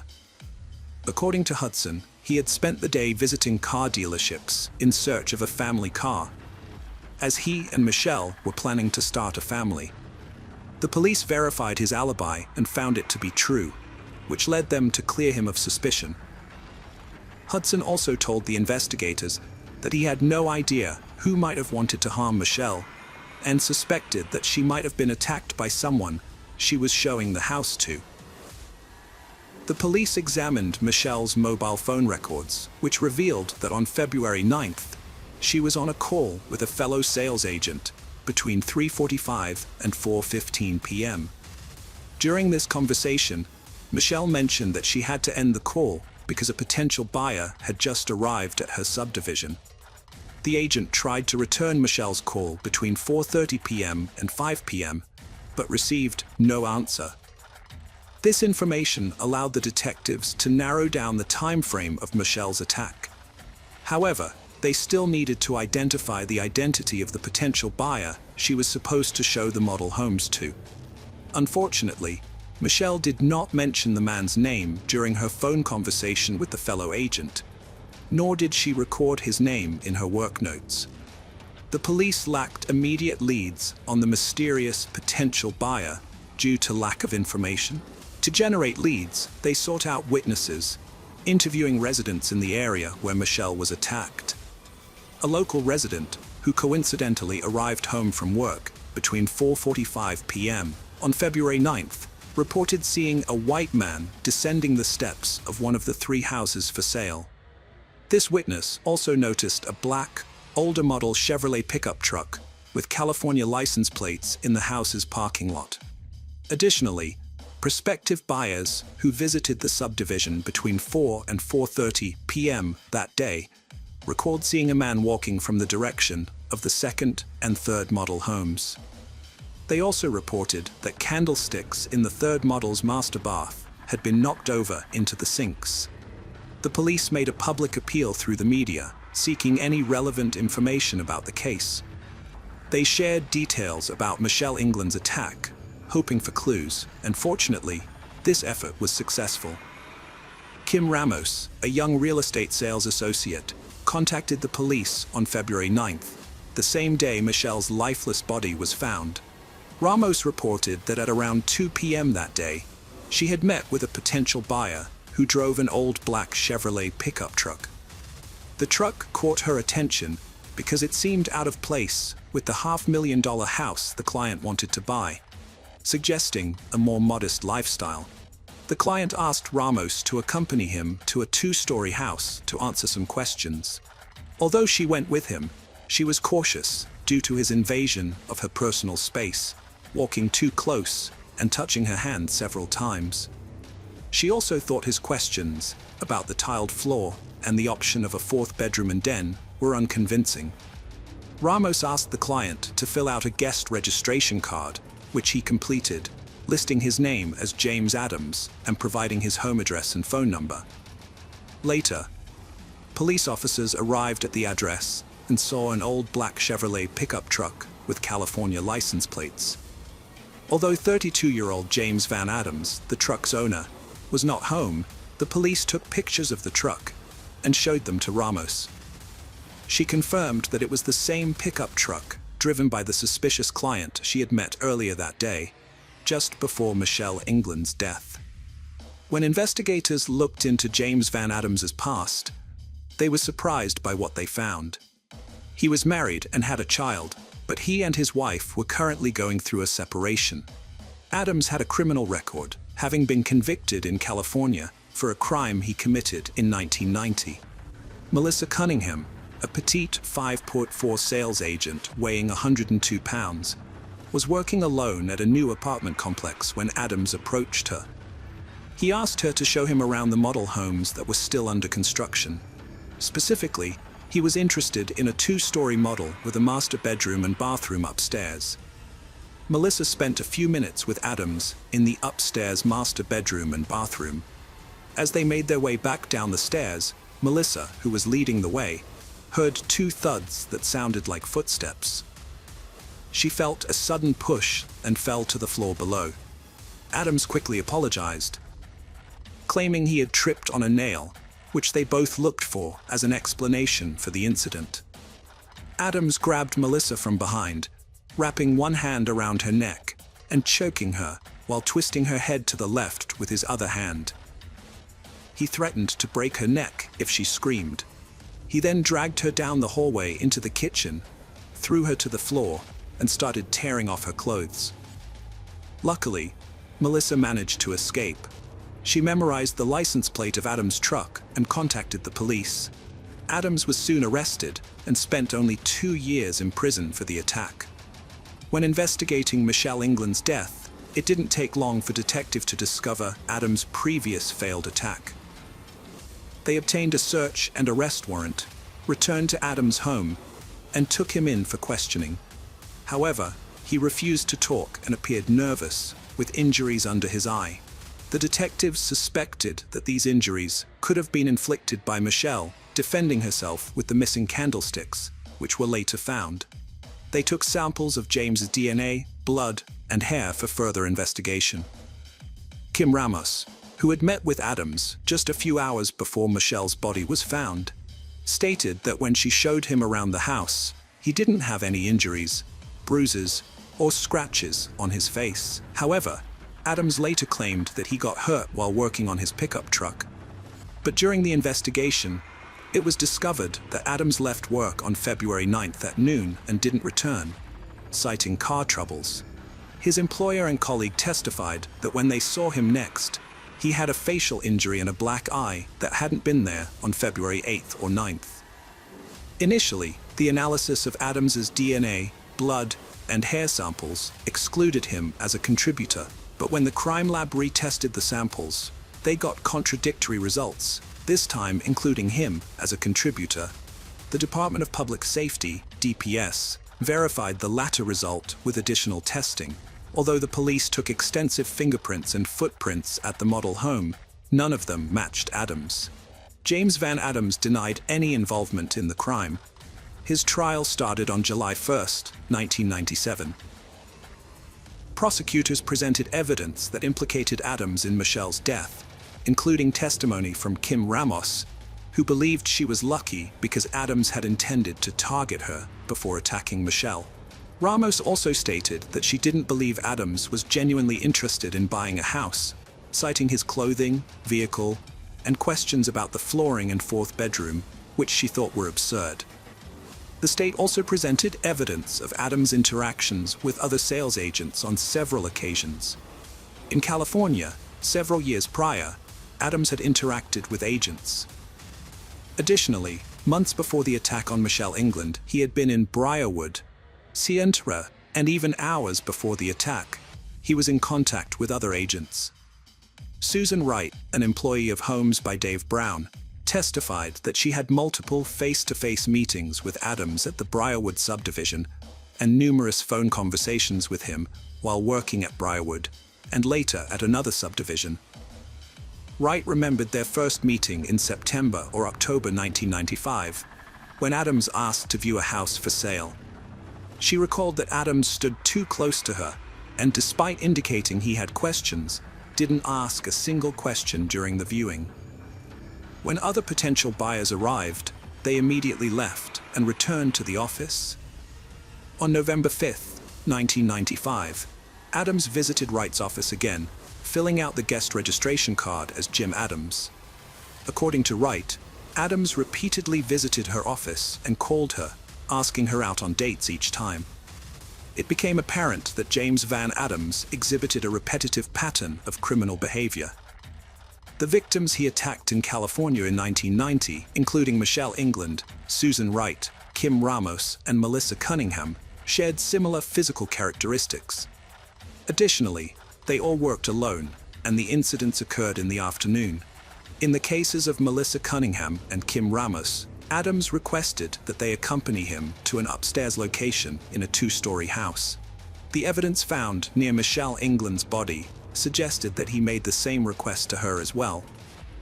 Adams's method of attack involved putting his right arm around the victims' necks, as seen in the cases of Michelle England and Melissa Cunningham. In both instances, the attacker removed the victims' clothes and attempted to sexually assault them, indicating that Adams was preparing to commit a crime. Adams targeted potential victims who worked alone and could show him houses for sale without witnesses. The trial process proved to be another ordeal for Michelle's family, who were present in the courtroom. The judge had to remove Michelle's mother, Peggy Cohen McCall, due to her emotional outbursts as she screamed at Adams. However, Adams seemed to take pleasure in seeing Michelle's family suffer and periodically flashed a grin during the trial. On July 14, 1997, the court sentenced Adams to death, despite his claims of innocence throughout the trial. He subsequently exhausted all legal avenues to appeal the verdict, citing the 1990 incident in California, where Melissa Cunningham escaped as evidence that he didn't intend to kill Michelle England. Adams argued that, given this previous incident, the jury should have concluded he was guilty of premeditated second-degree murder, not first-degree murder. Ultimately, all his appeals failed. Adams was found dead in his prison cell on March 14, 2005, and attempts to resuscitate him were unsuccessful. The cause of death was asphyxia, which he had inflicted upon himself. Upon hearing the news, Michelle's family, including her mother Peggy, were overjoyed, with Peggy describing it as a good day. Hello friends, welcome to our channel. Today we're going to take a look at another horrible case with you, the case of Timothy Jones Jr. Timothy Jones Jr. and Amber Kaiser, a divorced couple, had 5 children together, all under the age of 9: Mara Grace, Elias, Xavier, Nathalie, Gabrielle Asher, and Elaine Marie. The family lived in Lexington, South Carolina. When they first met as teenagers, Amber was attracted to Timothy's world and felt a strong connection to him and his way of life. They got married young, and while Timothy pursued his education in Mississippi, Amber dedicated herself to being a homemaker. Timothy grew up with a mother who struggled with schizophrenia, which gradually worsened over time. She eventually needed constant care. When Timothy's father was just 20 years old, he took Timothy to live with his grandmother. There, Timothy was exposed to a troubled environment marked by domestic violence, substance abuse, and alcoholism. Despite a tough upbringing, Timothy displayed a natural aptitude for numbers, effortlessly solving math problems, and disassembling and reassembling computers with ease. However, his life took a dramatic turn when he entered adolescence and began experiencing auditory hallucinations. At the age of 10, Timothy started using drugs and drinking excessively, and at 15, he suffered a traumatic brain injury in a car accident. This injury affected his frontal lobe, the area of the brain responsible for regulating impulses, which is also linked to psychopathic tendencies. Following the accident, Timothy's behavior became increasingly erratic and stubborn. He grew intensely jealous of his father, feeling threatened by anyone who had a relationship with him, believing they were taking away his father's attention. Over time, Timothy became convinced that his father didn't love him and harbored a deep-seated fear of abandonment. After completing high school, Timothy aspired to join the elite U.S. Navy SEALs, but he lacked the required athletic talent and discipline, leading to his eventual expulsion from the training program due to substance abuse. In 2001, Timothy Jones Jr. was sentenced to a year in a labor camp at an Illinois state prison. When he was released, he appeared to have undergone a significant transformation, with religion becoming a central guiding force in his life. At an amusement park in Chicago, he met Amber, the woman who would become the mother of his children. and they quickly decided to get married, in accordance with the rigid expectations of Timothy's Pentecostal church. At the time of their marriage, Amber was 19 years old, and Timothy was 22. Soon after, Amber became aware of the church's strict rules, which prohibited women from cutting their hair, wearing pants, makeup, or jewelry. Timothy believed in the principle that women should submit to their husbands and have many children. Timothy was a devout individual who dedicated his life to the church. Despite many people warning him against taking the Bible too literally, he remained committed to his faith. He and his spouse had 3 children in quick succession: Mara, Elias, and Nathan, each born a year apart. As their family grew, they relocated to Mississippi, where Timothy earned a degree in computer science and engineering from the state university with highest honors. Throughout this period, Timothy Jones Jr. successfully balanced his marital life, parenthood, and various jobs. His family was incredibly proud of him, recognizing Timothy as a remarkable genius with a bright future. Timothy's life seemed to be progressing smoothly. He secured a job at Intel as a computer chip manufacturer, which his wife Amber saw as a means to a better life. Having lived in student housing in Mississippi, they aspired to raise their 3 children in a larger house and even considered hiring a nanny. Timothy's dream of living on a farm led him to buy a rundown trailer on a dirt road in Red Bank. He purchased animals to raise, and Amber stayed at home to care for the kids and the animals. The problem was that Amber was isolated, with no car and no driving skills in this rural area. By 2012, they had 2 more children, and problems started to surface. Timothy questioned whether he was the father of their youngest daughter, Elaine. He also wanted Amber to homeschool the kids. Despite her limited education, she only finished high school. Amber, who already felt lonely with no nearby family, and her husband's family living far away in Mississippi, felt even more inferior to her intelligent and educated husband. Tensions rose when Timothy accused Amber of having an affair with their neighbor. Their marriage began to fall apart, and they considered getting a divorce. Timothy wanted sole custody of the children, so he visited a therapist and asked for a statement to give to his divorce lawyer, claiming he was capable of raising the children on his own. Amber, who didn't have a lawyer and was unsure of what to do, eventually decided it would be best for the children to stay with their father, as she was unemployed and lacked education. As the primary breadwinner, Timothy was granted full custody, and Amber was allowed to visit the children regularly. She left her husband and children behind. However, Timothy's mental state began to deteriorate. Haunted by his failed marriage, he started using drugs and drinking again, struggling with the voices in his head. He became easily provoked over minor issues, and Amber reported that he had once beaten her in front of their children until she lost consciousness. As Timothy struggled to balance work and taking care of the children, he hired a nanny service despite his own instability. The first 2 nannies observed that his home was spotless, and he was dedicated and attentive to his children. Later, he switched services and hired 17-year-old Kostial, who had a young daughter of her own. Timothy soon began an affair with the nanny and attempted to convert her to his religion, insisting she adopt the church's customs, such as wearing long dresses, growing her hair out, and submitting to his authority. When Kostial refused, their relationship began to fall apart. Kostial later stated that Timothy was extremely harsh towards his children, making them stand on their toes for hours, because he believed punishment was necessary to purify their sick bodies. She left after catching him trying to hit her young daughter. After Kostial's departure, Timothy hired another nanny who noticed a significant change in him.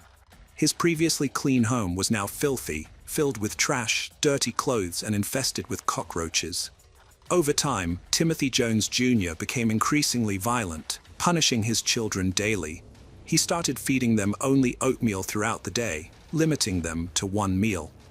In August 2014, the nanny contacted South Carolina's social services to report the neglect and abuse in Timothy's home. She described the lack of food and the physical abuse the children suffered. The abuse was so severe that the teachers at the elementary school attended by the older children had previously reported it to the agency months earlier. The agency had required Jones to sign a written promise never to mistreat or hit his children again, as they often arrived at school with bruises. On the afternoon of Thursday, August 28, 2014, Timothy picked up his 3 older children from elementary school and his 2 younger ones from the nanny around 7 p.m. Timothy became enraged about some broken outlets in their mobile home.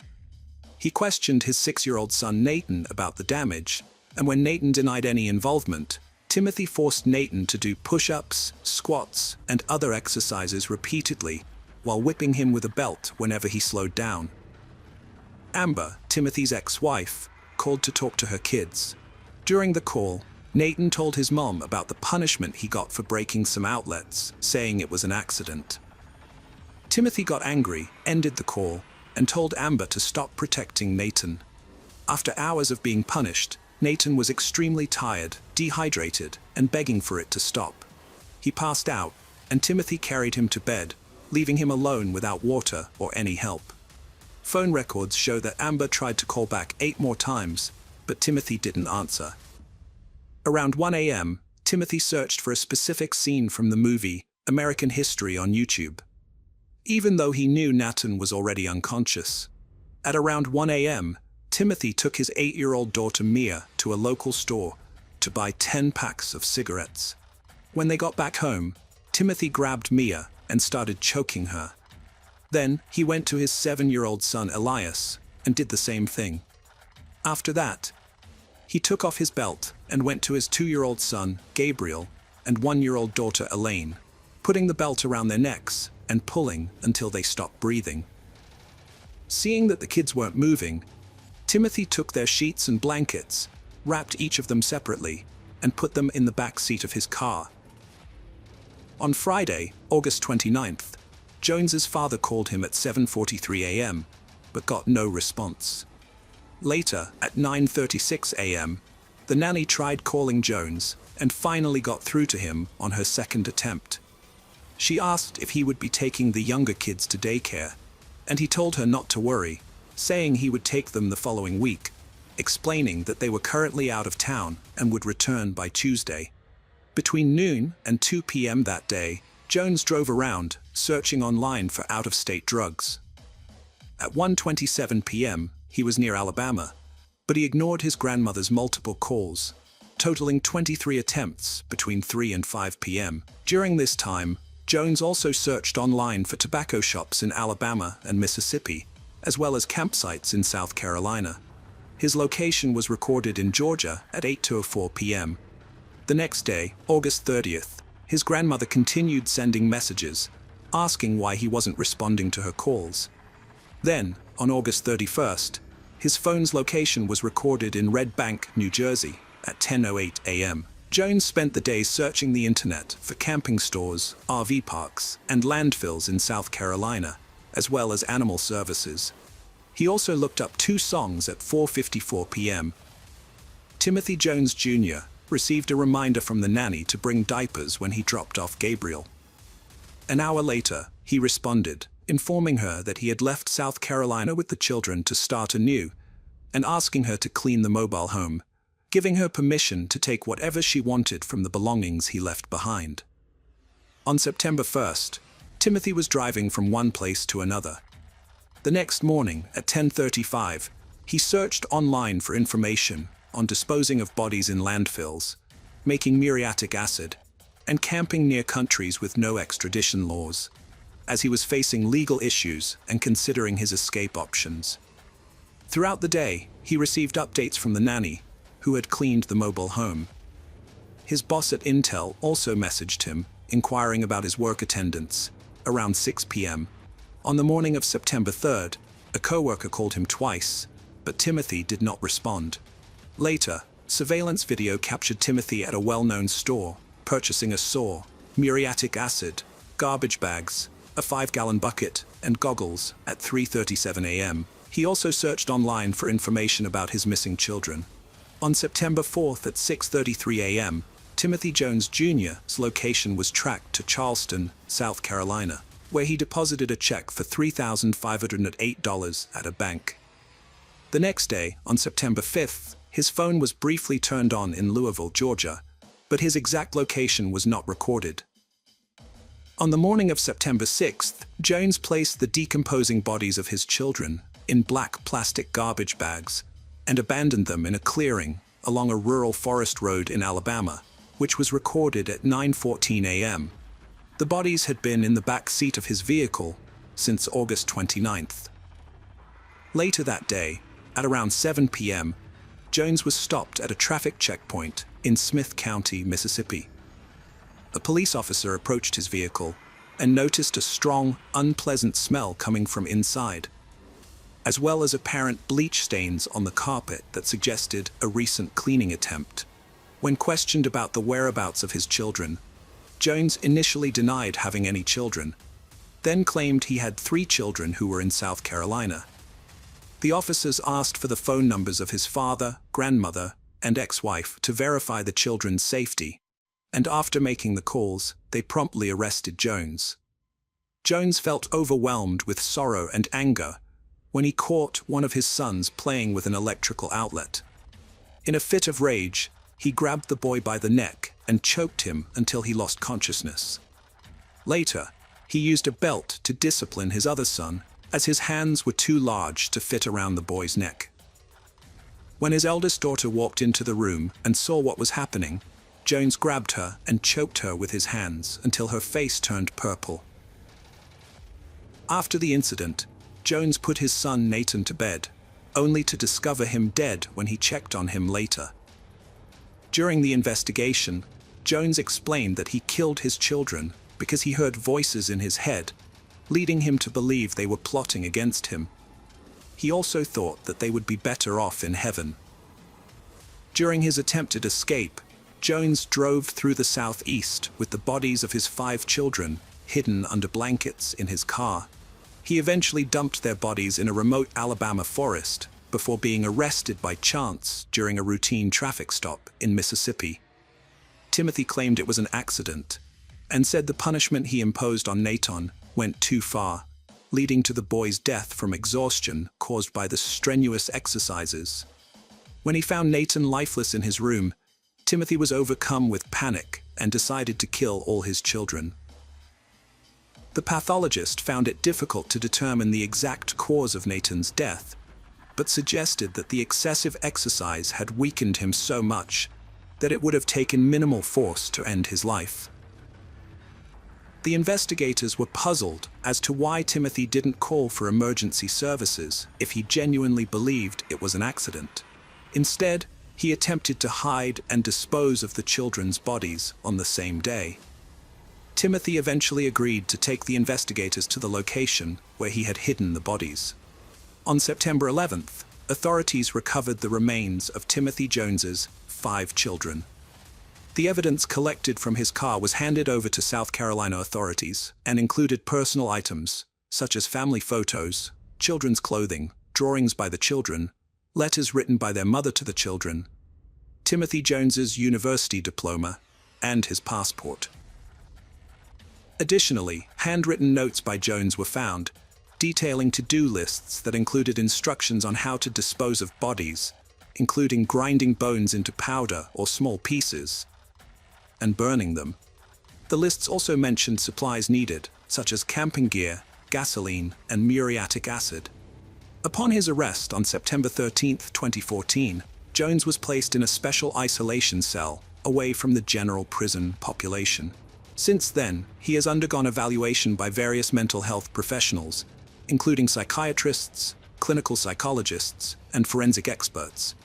Although the experts' opinions differ, some have diagnosed Jones with schizophrenia, bipolar disorder, schizoaffective disorder, or personality disorder.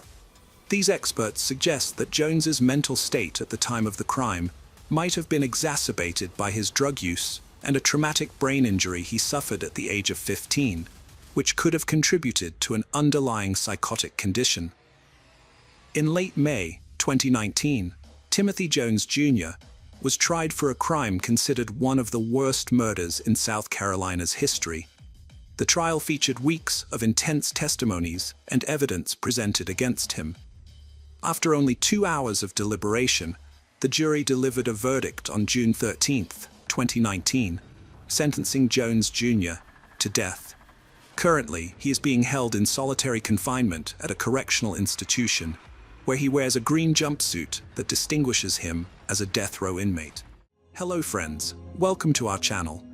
Today we're going to take a look at another horrible case with you, the case of Ayla Reynolds. Ayla Reynolds was born in Waterville, Maine on April 4, 2010. A beautiful girl with blonde hair, blue eyes, and a captivating smile, she adored music and dancing. Her parents, Trista Reynolds and Justin Dietro, had a brief romance in 2009, leading to Trista's pregnancy. Though initially surprised, Justin's resemblance to Ayla was undeniable. A paternity test in 2010 made him accept his parenthood. Consequently, in December, he was ordered to provide child support. Trista and Justin didn't have a custody agreement, but Trista, who lived in Portland, had primary custody of Ayla, thanks to an arrangement between them. Only in mid-2011, after Ayla's first birthday, did Justin start having visits with her. He lived an hour and a half away, and the encounters were during the day and very brief. They agreed he could occasionally take Ayla with him, but never overnight. After giving birth to Ayla, Trista became pregnant again with her fiancé Raymond's child. In 2011, Ayla welcomed a baby brother, Raymond Jr. However, Trista's life took a dramatic turn on October 13, 2011, when she had a run-in with Child Services. They issued her an ultimatum: get substance abuse treatment or risk losing custody of her children. Trista opted for rehab, leaving Ayla and Raymond Jr. in the care of her mom and sister, determined to reunite with them and avoid losing them permanently. By October 2011, Justin had met with Ayla around 5 to 10 times.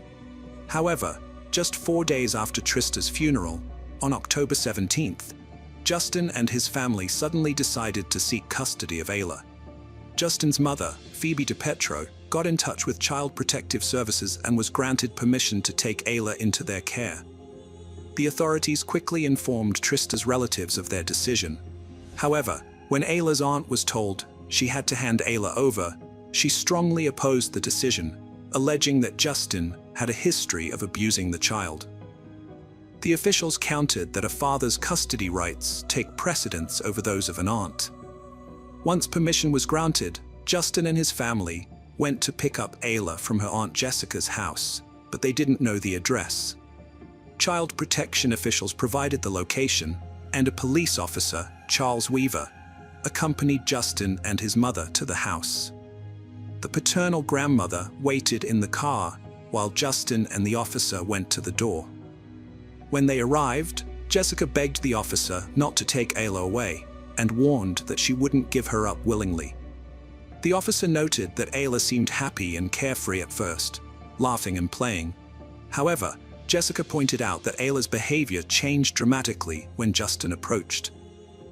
As soon as Ayla saw her father, she burst into tears and tried to get away from him.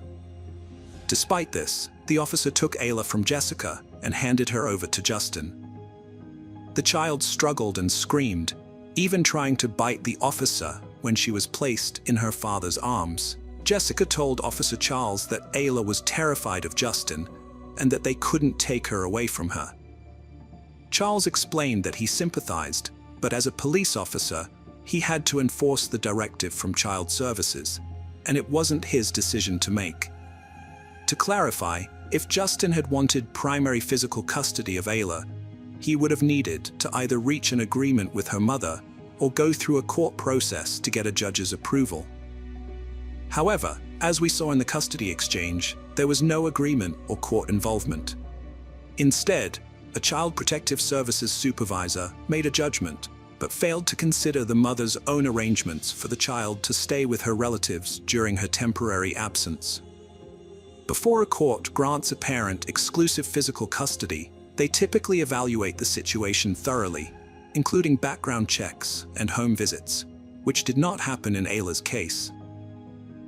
In custody cases, the child's best interest should always come first. However, there was reportedly no evidence to support the decision that was made. Many analysts believe that only an imminent danger to the child's safety could outweigh the stability and continuity of staying with her maternal relatives. If Child Protective Services officials believed Ayla was at risk, it's unclear why they only removed Ayla and not her little brother Raymond as well. The father took Ayla to his childhood home in Waterville, where he lived with his mother Phoebe, 47, his sister Alicia, 24, and her baby daughter Gabriella, who like Ayla was an infant at the time.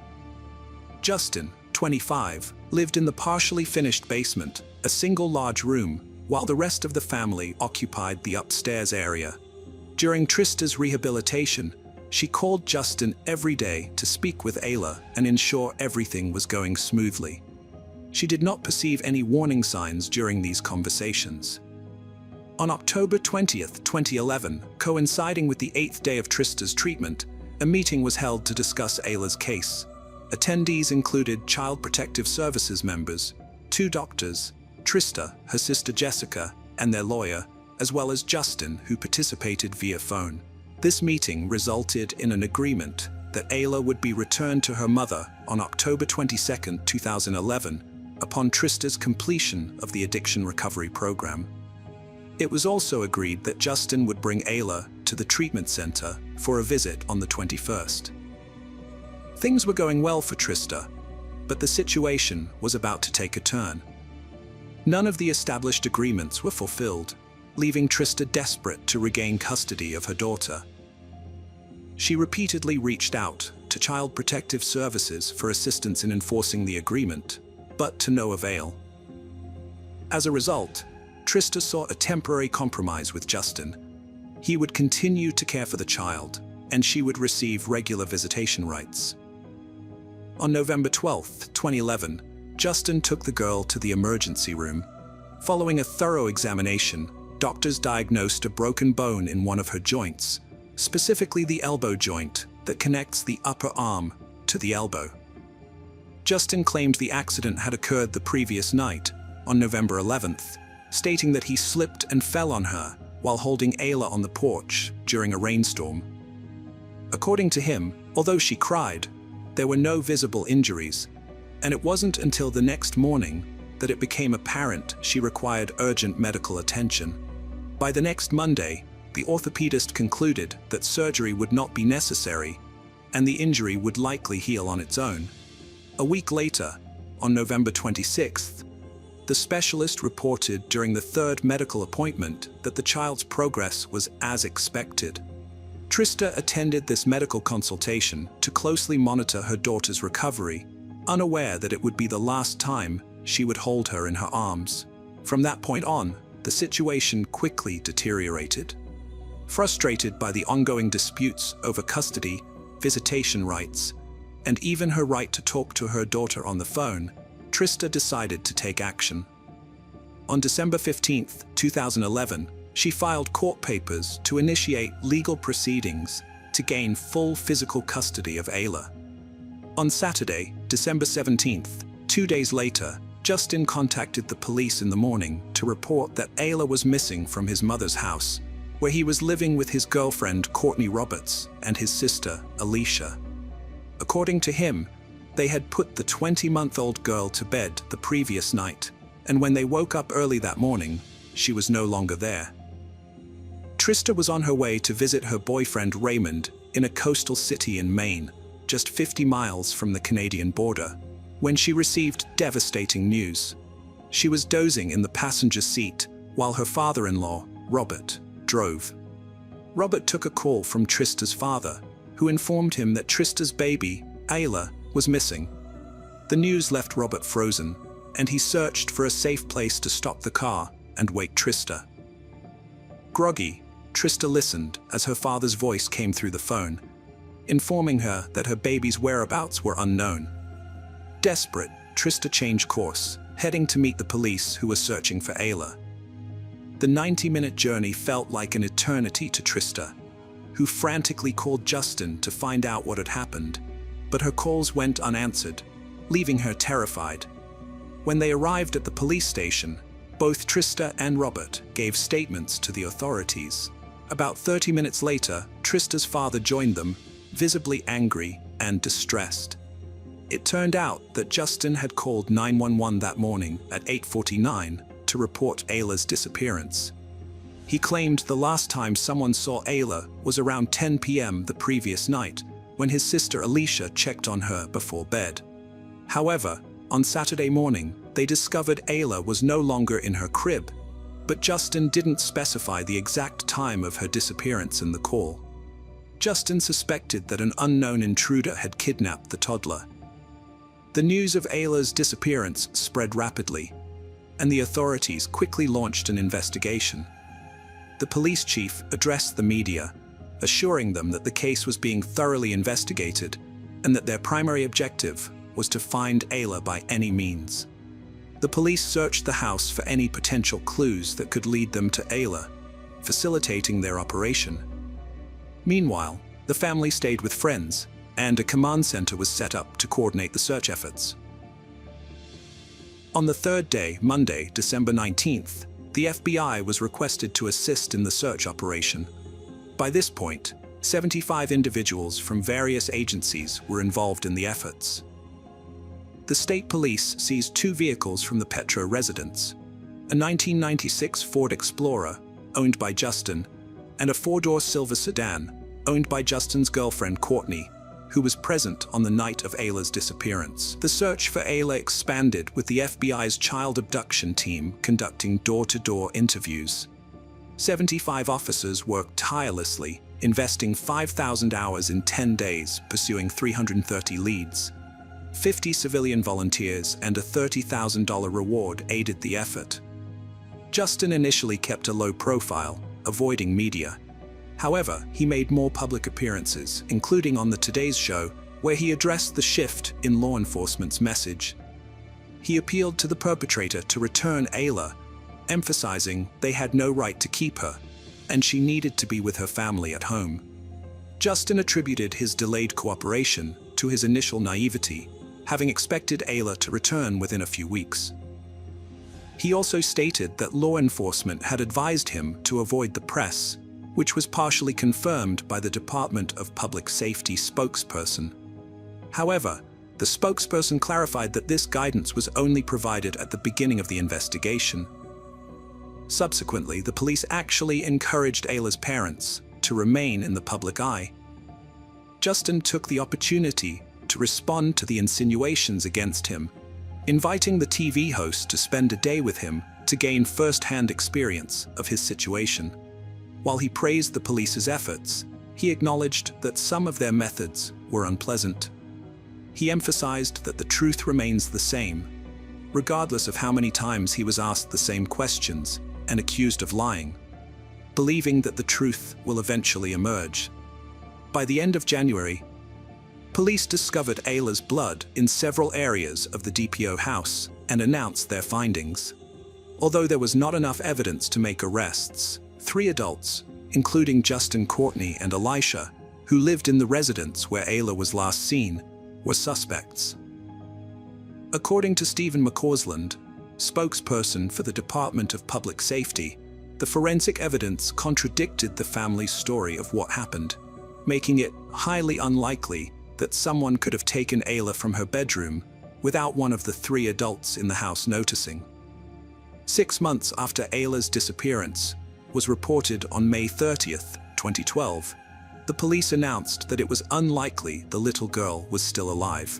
Trista's family invited journalists into their home to watch the press conference where this news was delivered. Trista broke down in tears, and her grief soon turned to anger as she accused Justin of killing her baby. For Trista's family, learning the details of forensic tests conducted at Justin's family's house was extremely difficult. They already knew that Ayla's blood had been found, and they had been told the amount was equivalent to 25% of her blood volume.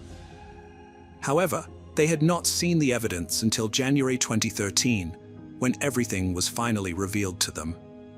The investigation uncovered disturbing evidence. The baby seat in Justin's 1996 Ford Explorer had Ayla's blood on the left shoulder strap. Dried gastric fluid was found on the back seats.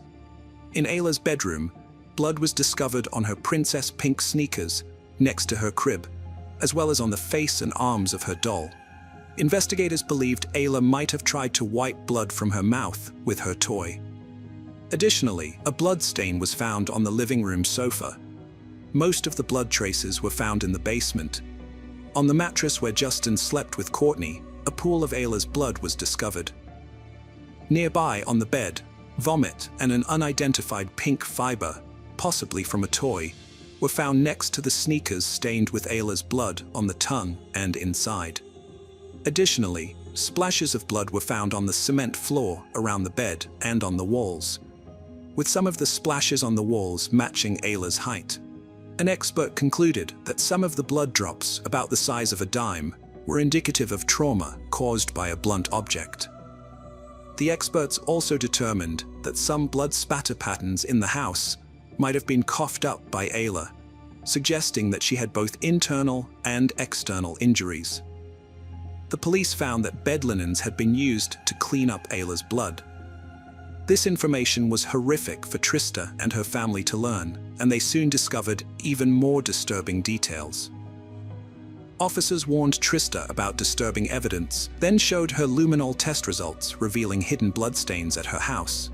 She was devastated, fled the station in panic, and became convinced Ayla was murdered, declining to see more evidence.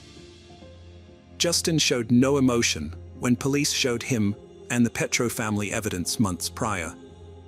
The family they stayed with during the relocation also declined to see photos, citing disinterest. Justin's girlfriend, who was with him the night Ayla disappeared, had the same indifferent reaction to the findings. Trista spoke out 8 months after the 2013 ordeal, slam-dunking Justin, Alicia, and Courtney for being free and unbothered. In a blistering letter, she shared evidence and photos, refusing to wait for justice, vowing to revive public interest with or without law enforcement's backing. In 2016, journalists visited Justin's mom's house, meeting Alicia, Ayla's aunt. Queried about blood evidence, Alicia blamed Ayla's lactose intolerance, citing vomiting. However, internet research showed this was unlikely, as typical symptoms are gas, bloating, and diarrhea, not vomiting blood.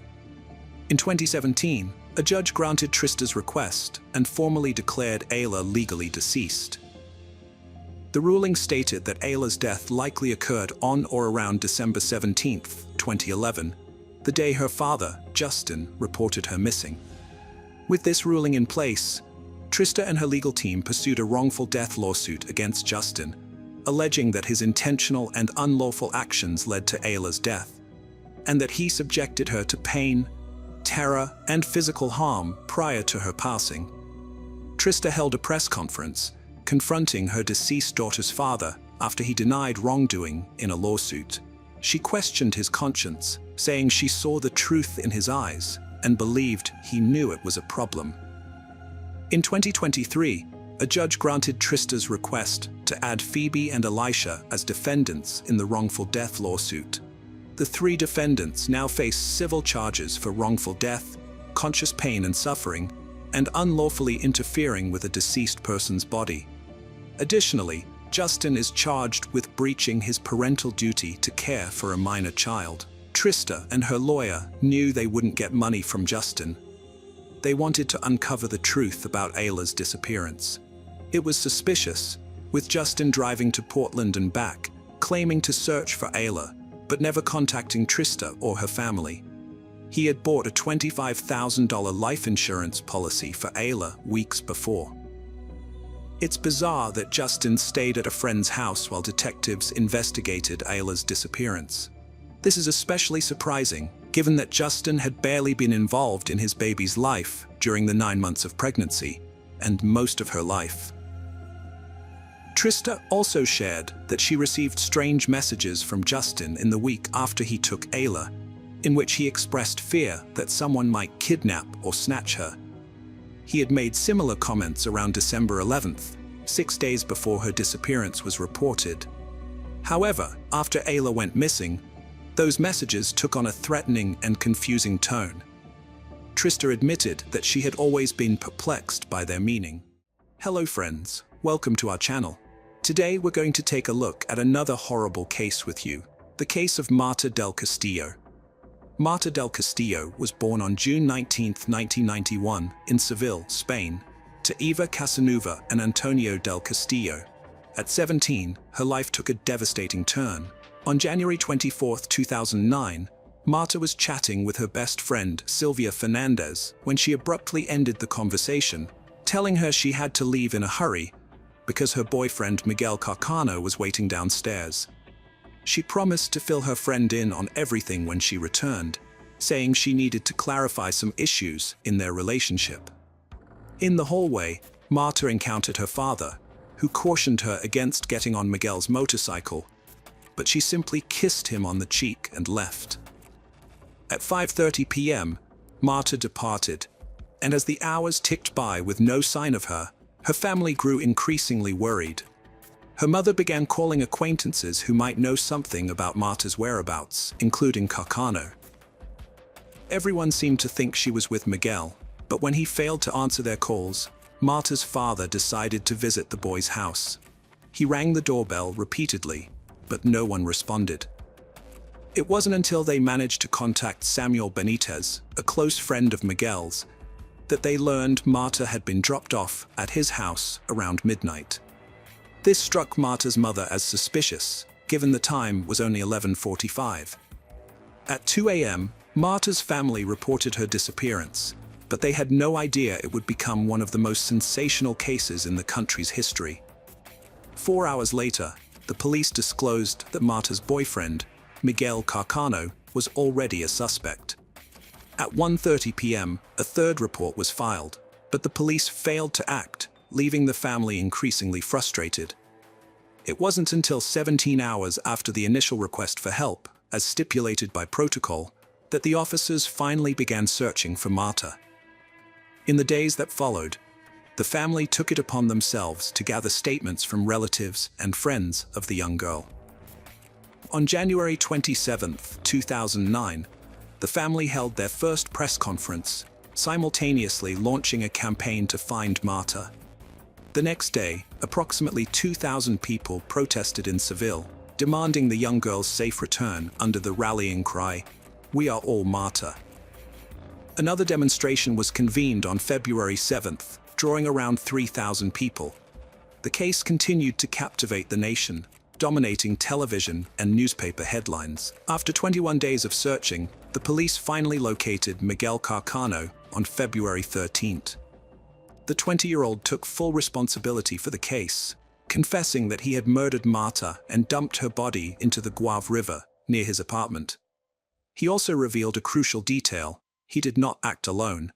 He identified Samuel Benitez as one of his accomplices, claiming Benitez had helped dispose of the body. Benitez accepted culpability. Later, Miguel implicated Javier Garcia Marin, a troubled miner known as El Cuco, and Francisco Delgado, his brother, as well as his girlfriend Maria Garcia, as co-conspirators. All 5 were arrested. The subsequent interrogations yielded a wave of contradictions, while a thorough search for Marta's body in the river was simultaneously launched. On February 16th, Carcano repeated his statement before a judge, in contrast to his friend Samuel, who distanced himself from the case, denying any involvement in Marta's murder and attributing his earlier confession to police pressure on March 18th. Miguel Carcano requested to revise his statement, altering his account of events. He claimed that he and El Cuco had assaulted Marta at knife point, after which the miner strangled her. They then transported her body to Delgado's house and subsequently disposed of it in a garbage container. In response to these declarations, the judge ordered the search efforts in the Guave River to be suspended and redirected the investigation to a landfill. Marta's father pointed the finger at Delgado's girlfriend, as her father worked at a biological waste crematorium, suggesting that the body might have been incinerated. This theory gained significant media attention, but the police pressed on with their search. On November 16, 2009, Miguel's preventive detention term ended, and he was moved to a supervised flat to await trial. In February 2011, he faced retrial on charges of abuse and murder. Although he was cleared of these charges due to lack of sufficient evidence, he received a 2-year and 11-month sentence in a juvenile detention center for concealing Carcano's crimes. On October 17, 2011, the trial of the 4 adult defendants finally began. During the trial, Miguel Carcano provided new details about Marta's murder, stating he had struck her with an ashtray during a heated argument, which led to her death. He revealed that his previous statements about abusing her were false. His brother, his brother's girlfriend, and Benitez maintained their innocence, claiming they knew nothing about Marta's body, and that Carcano fabricated stories to shift the blame. By November 22, 2011, forensic police had confirmed the presence of Marta's blood on Miguel's jacket and a mix of Miguel's and Maria Garcia's genetic profiles on a roll of fabric tape, a cord, and an extension cable believed to have been used to strangle Marta. This evidence contradicted Maria Garcia's alibi, as she had insisted she was only at the crime scene in the early morning and was unaware of the incident. The discovery of her lie led to accusations of desecrating the body and cover-up. Furthermore, the police identified up to 5 fingerprints on 3 alcohol bottles, including one belonging to El Cuco. Benitez was the only suspect against whom no evidence was found. By this point, the 5 youths were under intense public scrutiny. The initial trials took place with a significant police presence, and the prosecution sought prison sentences for Carcano, Benitez, Delgado, and Garcia, relying on a total of 90 witnesses, including national police officers and experts, 30,000 pH monitorings, crime scene photographs, DNA evidence collected by the forensic police, and items discovered at the Leon 13 residence. The trials sparked a public outcry, with people pressing against the police cordon, demanding to see Marta's body. Delgado and his girlfriend emerged, shrouded in Bacchus and sunglasses, but they couldn't evade the crowd. A woman confronted them, hurling insults, while others tried to rip off their sunglasses, pushing them to expose their faces to the throng. During the trial, El Cuco's mother granted an interview, her face obscured. She vehemently maintained her son's innocence, claiming neither she nor he had any knowledge of Marta's whereabouts. Journalists' skepticism was palpable, labeling her a liar, but she remained unfazed. She received a considerable sum of €10,000 for the interview. A few days later, Marta's family petitioned for the earnings to be regulated and the money to be used to face her son's impending sentence. A key witness, a taxi driver, testified that he drove Delgado on the night of the crime. Shaken by a colleague's recent murder, he remembered a bald, bearded man who stared at him intensely and was dropped off at Leon 13th Street, the crime scene, for €8. However, the defense argued the fare should have been €5, not €8, questioning the driver's credibility. Marta's parents testified, describing the deep pain and suffering they were experiencing as a result of the situation. They had been forced to give up their jobs, seek psychiatric help, and even struggle with depression. Marta's sisters, their other 2 daughters, were also going through a very difficult time. The whole family just wanted the ordeal to come to an end. The jury's verdict in 2012 disappointed the family. Carcano got a 21-year, 3-month sentence for the girl's murder.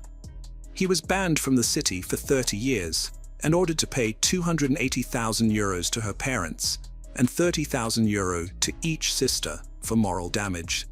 3 individuals, Delgado, Maria Garcia, and Sanel Benitez, were released from custody due to lack of evidence linking them to the crime scene at the time of the murder. The following year, Delgado and Benitez took action against Marta's family, demanding they cover the trial costs. In response, Marta's father vowed to pursue justice beyond Spain's borders, criticizing the country's justice system as outdated. He even threatened to take his case to Strasbourg, home to the European Parliament and the European Court of Human Rights. In December 2011, Marta's mother penned a heartfelt letter to Carcano, who was incarcerated at the time, pleading with him to end the anguish of not knowing the whereabouts of her daughter's body. She yearned for Marta to rest in peace in a place where she could visit, bring flowers, and converse with her. However, Carcano never responded to the letter. On January 24, 2012, 3 years after Marta's disappearance, widespread demonstrations erupted in cities and towns across Spain, demanding justice for the young girl. Incarcerated and facing threats from fellow inmates, Carcano later attempted to take his own life. As a result, he was transferred to a therapeutic unit, where he was denied visitation rights and phone privileges. The murderer was extremely active during his imprisonment, concocting as many as 7 different accounts of the crime, which led to several lawyers abandoning his defense. In his 2013 testimony, he implicated someone close to him as the perpetrator. Carcano claimed an argument erupted between him and his brother over the mortgage on their house at Leon 13. Before that, he wrote a letter to his family expressing his desire to stop covering for Delgado. According to this latest testimony, a dispute arose over a fraudulent loan, and the conversation escalated to the point where Delgado allegedly threatened his brother with a weapon. When Marta intervened, she supposedly received a fatal blow from the butt of Delgado's gun. Delgado then made a call, but Miguel claims he doesn't know who it was to or what was discussed. However, he remembers fleeing the house, leaving Marta lifeless in the room. At this point, El Cuco arrived, and Miguel requested his help to dispose of the body using a wheelchair. They transported the body to the Mahala farm in Lanada and buried it there. Marta's parents believed Carcano's story and respected him, despite the suspicious events that had unfolded. They asked for the investigation to be reopened, with a focus on Miguel's brother. However, the prosecution and the judge did not take the statements seriously. Marta's father decided to visit Carcano in prison, asking him to cooperate. He told Carcano that he had bought the house at Leon 13 and promised that it would be his once he was released if he helped find Marta's body. The search for Marta's body was one of the most expensive in the country's history, covering both land and sea. The initial search took place in the Guadalave River. However, when agents tried to recreate the events, several inconsistencies appeared. It became clear that it was impossible for the 3 individuals, Carano, El Cuco, and Benitez, to transport the body together on a motorcycle, especially since they would have had to carry Marta's body. During the reenactment, the body fell to the ground as soon as the motorcycle started moving. After Carano made the claim that Marta's body had been dumped in a trash bin, a massive search operation was launched at the city's main landfill. Due to the significant time that had passed since Marta's disappearance, and the enormous amount of waste the landfill received daily, the search team estimated they would need to sift through around 40,000 tons of garbage to find any evidence. The search effort lasted 32 days, but was unsuccessful, mainly because Carano kept changing his story, providing up to 4 different locations where he claimed the body was buried, prompting new searches each time. Search paused due to lack of funds during Interior Minister Alfredo Perez's tenure. In 2013, Carano accused his brother of Marta's murder, providing a new location. Despite damaged credibility, a new search was launched. Carano guided police to the area, but failed to provide precise directions. Police excavated 6 farms, scanning 10,000 square meters, but found no evidence. All the searches were in vain, and at the request of the parents, the search for the body was halted on 2015. The public ministry asked the defendants to jointly compensate the Ministry of the Interior with a sum of $666,329. Oscar presented himself to Roselia, Marta's mother, as a criminal, but in reality, he was an infiltrator seeking a confession. Over time, they began to meet frequently, and Roselia trusted him with the keys to her house. Oscar recorded 600 hours of conversation between Roselia and her surroundings. In October 2011, El Cuco was already granted release permits from the juvenile center to which he had been sent for covering up for Carano. During a conversation, Oscar asked the young man if he thought the police were following him, to which El Cuco responded affirmatively, asserting they would do so to find out where they got rid of Marta. This statement forever incriminated him. After finishing talking, El Cuco immediately realized what he had said and quickly rectified, asserting he hadn't done anything, while Oscar played along as if he hadn't noticed. In other tapes, El Cuco mocked the police's efforts to find the body, and Rosalia discussed how inept the investigators had been for not auditing the calls from her mobile phone. Despite the hard work of the man, those 600 hours of recordings were never judicialized. Only in 2022, 13 years after Marta's disappearance, did the infiltrators' work yield results. On May 26, 2022, dozens of people, especially neighbors of Marta's family, gathered at the courthouse doors wanting to accompany them due to the celebration of the new judicial process. Rosalia and El Cuco arrived at the courthouse shielded by the police, with the young man being entirely covered, wearing a large hoodie, a balaclava, sunglasses, and even gloves, while Rosalia was wearing sunglasses, a mask, and a headscarf. In 2011, El Cuco declared that he had not been in the flat on Lyon 13th Street where the crime occurred, but with several friends. He said he had gone home at 11:30 at night and had met his mother's partner, who had gone out to throw out the garbage, then had gone up to his house and had not left for the rest of the night. Rosalia, for her part, said she had gone out with her partner for drinks around 11:30 at night and had returned home around 1:30 in the morning on January 25th, finding her son asleep there. El Cuco confessed that on the night of January 24th, Carano called him after having murdered Marta and asked him for help to bury her body. Along with Benitez, they took his mother's car and went to Lyon 13, where Delgado was also found. Meanwhile, Rosalia was at the bar and stayed there until 4:30 in the morning when she got home, and her son was still missing. Both El Cuco and his mother were charged with perjury, the ACT aggravated by having obstructed the judicial procedure ongoing since 2009. Both El Cuco and Rosalia accepted responsibility for their acts. The trial was held, and the judge suspended all scheduled witness statements, leaving Marta's parents distressed as they had called Carcano to testify in hopes he would finally reveal their daughter's whereabouts. On June 9, 2022, both El Cuco and Rosalia were sentenced to 2 and 2 years in prison, and the judge also imposed a fine of €11,440 each and a civil liability payment of €30,000 to Marta's parents. However, they didn't care about the money. They still wanted just one thing: to find the body of their daughter.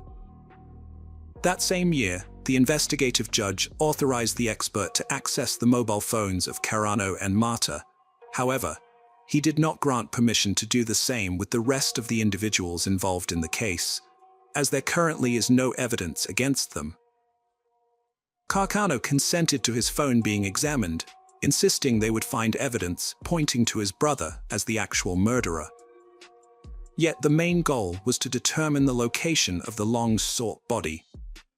Although looking for new leads in the criminal case was prohibited, the expert never submitted his findings, and thus the case was closed indefinitely in November 2022.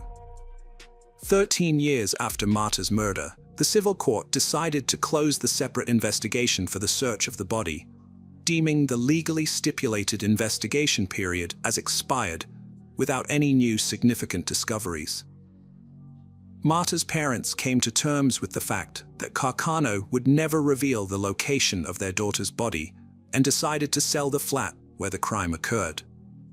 Marta's case will join countless other unresolved cases worldwide, with documents gathering dust on a desk. Hello friends, welcome to our channel. Today we're going to take a look at another horrible case with you. The case of Blumel family. Roger Blumel, born January 17, 1965, was raised in a big, close-knit family with strong values. Even in high school, he was driven and ambitious. He worked in transportation and later discovered his talent in sales, where he excelled. Friends say he could sell anything to anyone, thanks to his kind, cheerful personality. He was always happy and loved making others smile. Roger enjoyed a fulfilling life and a strong bond with his family, but something was missing: a life partner. That all changed one day when he met the right person. Although the details of their meeting are unclear, a close friend recalled that Roger was immediately smitten with a young woman and confidently declared his intention to marry her by the end of the evening. The woman who caught his attention was Melissa. Born on January 1st, 1960, in Wichita, Melissa grew up in a loving family of 6 siblings, although she tragically lost a younger sister in infancy.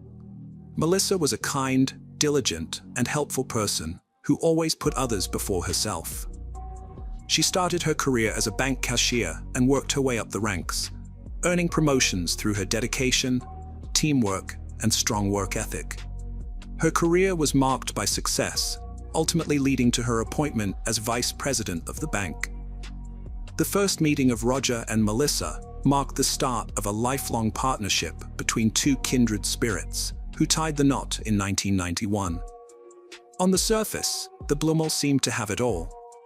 Melissa's rapid rise through the banking ranks, while Roger's charisma enabled him to successfully launch his own business venture. With a natural talent for bringing people together, Roger thrived on sharing good times with friends and spreading joy to those around him. In Melissa, he had found the ideal partner to share in his adventures. What's more, the couple's strong sense of social responsibility drove them to participate in and contribute to various charitable, sporting, and community-driven initiatives in their locality. The Blumel had an idyllic life, but it lacked one thing: a child to bring laughter and joy. After years of trying to conceive, they decided to adopt. A social worker introduced them to Kesha, who was putting her 2 sons, Tony and Chris, up for adoption. The Blumel wanted a closed adoption, but Kesha preferred open. In the end, the Blumel approach won, and Tony and Chris became part of their family, starting a new life. Tony was amazed by daily dinners. The kids quickly adapted, thriving in elementary school and beyond. They excelled in high school, making diverse friends and starring in sports like wrestling and football. Tony's wrestling prowess earned him 2nd place in a division competition, promising a bright future for the family. Tony's family life took a drastic turn for the worse during his senior year of high school. Until then, he had been a model child, but suddenly he became rebellious and constantly clashed with his parents, resentful that they favored his younger brother, Chris. He started drinking, breaking curfews, and even smoking marijuana, causing chaos at home and making it seem like all hope was lost for him to get back on track. Tony had always dreamed of joining the United States Air Force after graduating, but his new behavior ruined his chances.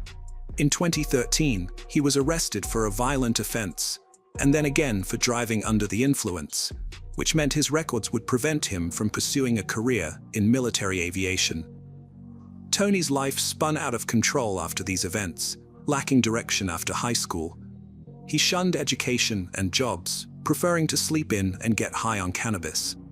Melissa lived in fear of his violent outbursts, and there was another secret the family didn't know.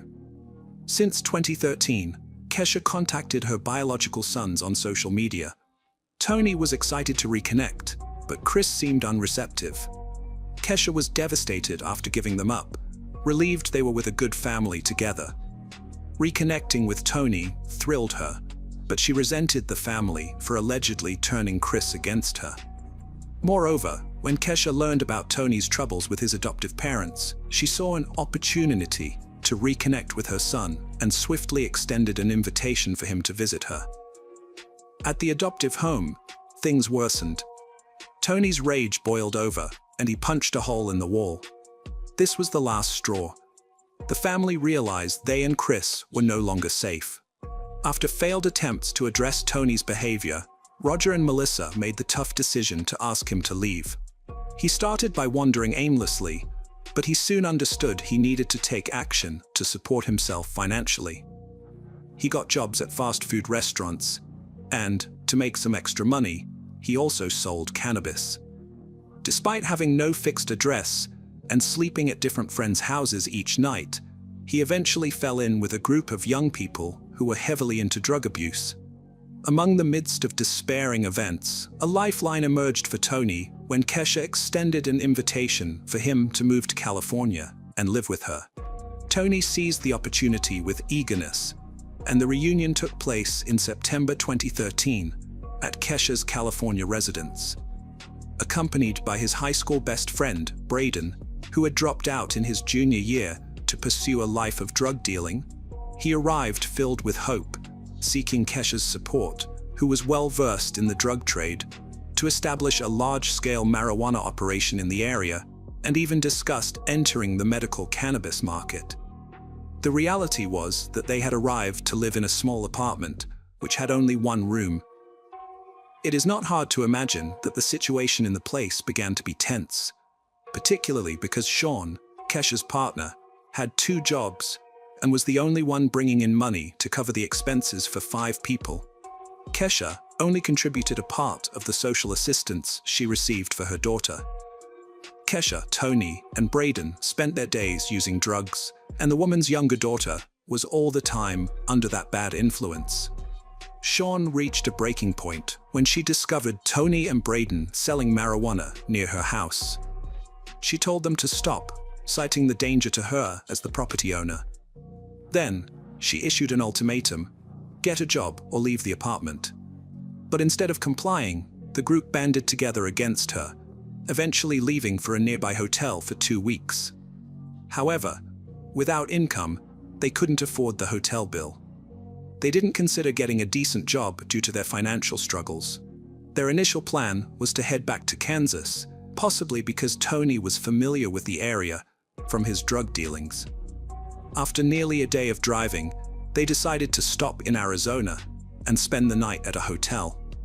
It was during their stay that Tony shared an idea with his companions to kill his adoptive parents in order to inherit their wealth.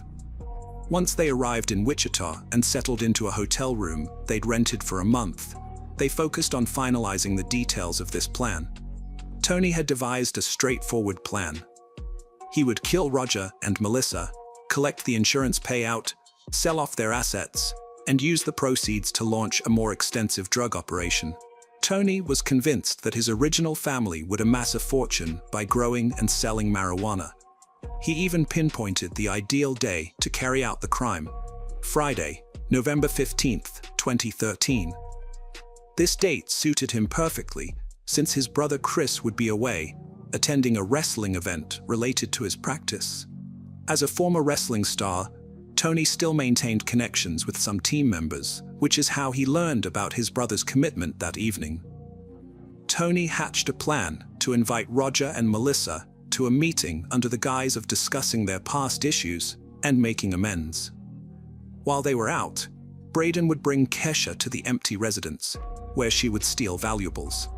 Tony knew the location of a stash of emergency cash his adoptive parents kept at home. The plan was to make it look like a botched robbery. When Roger and Melissa returned, Kesha would kill them. Initially, everyone thought the plan was solid, but Braden later got cold feet and refused to participate. He did, however, agree to help by obtaining the necessary guns.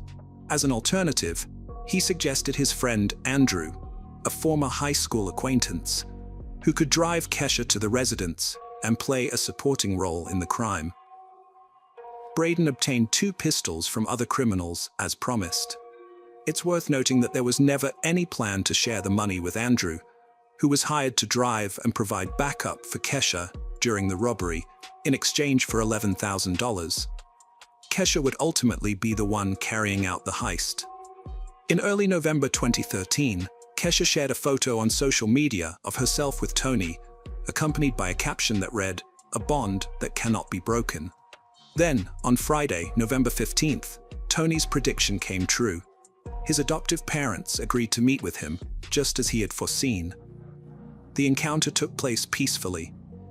At the Blumels' house, a completely different scenario unfolded.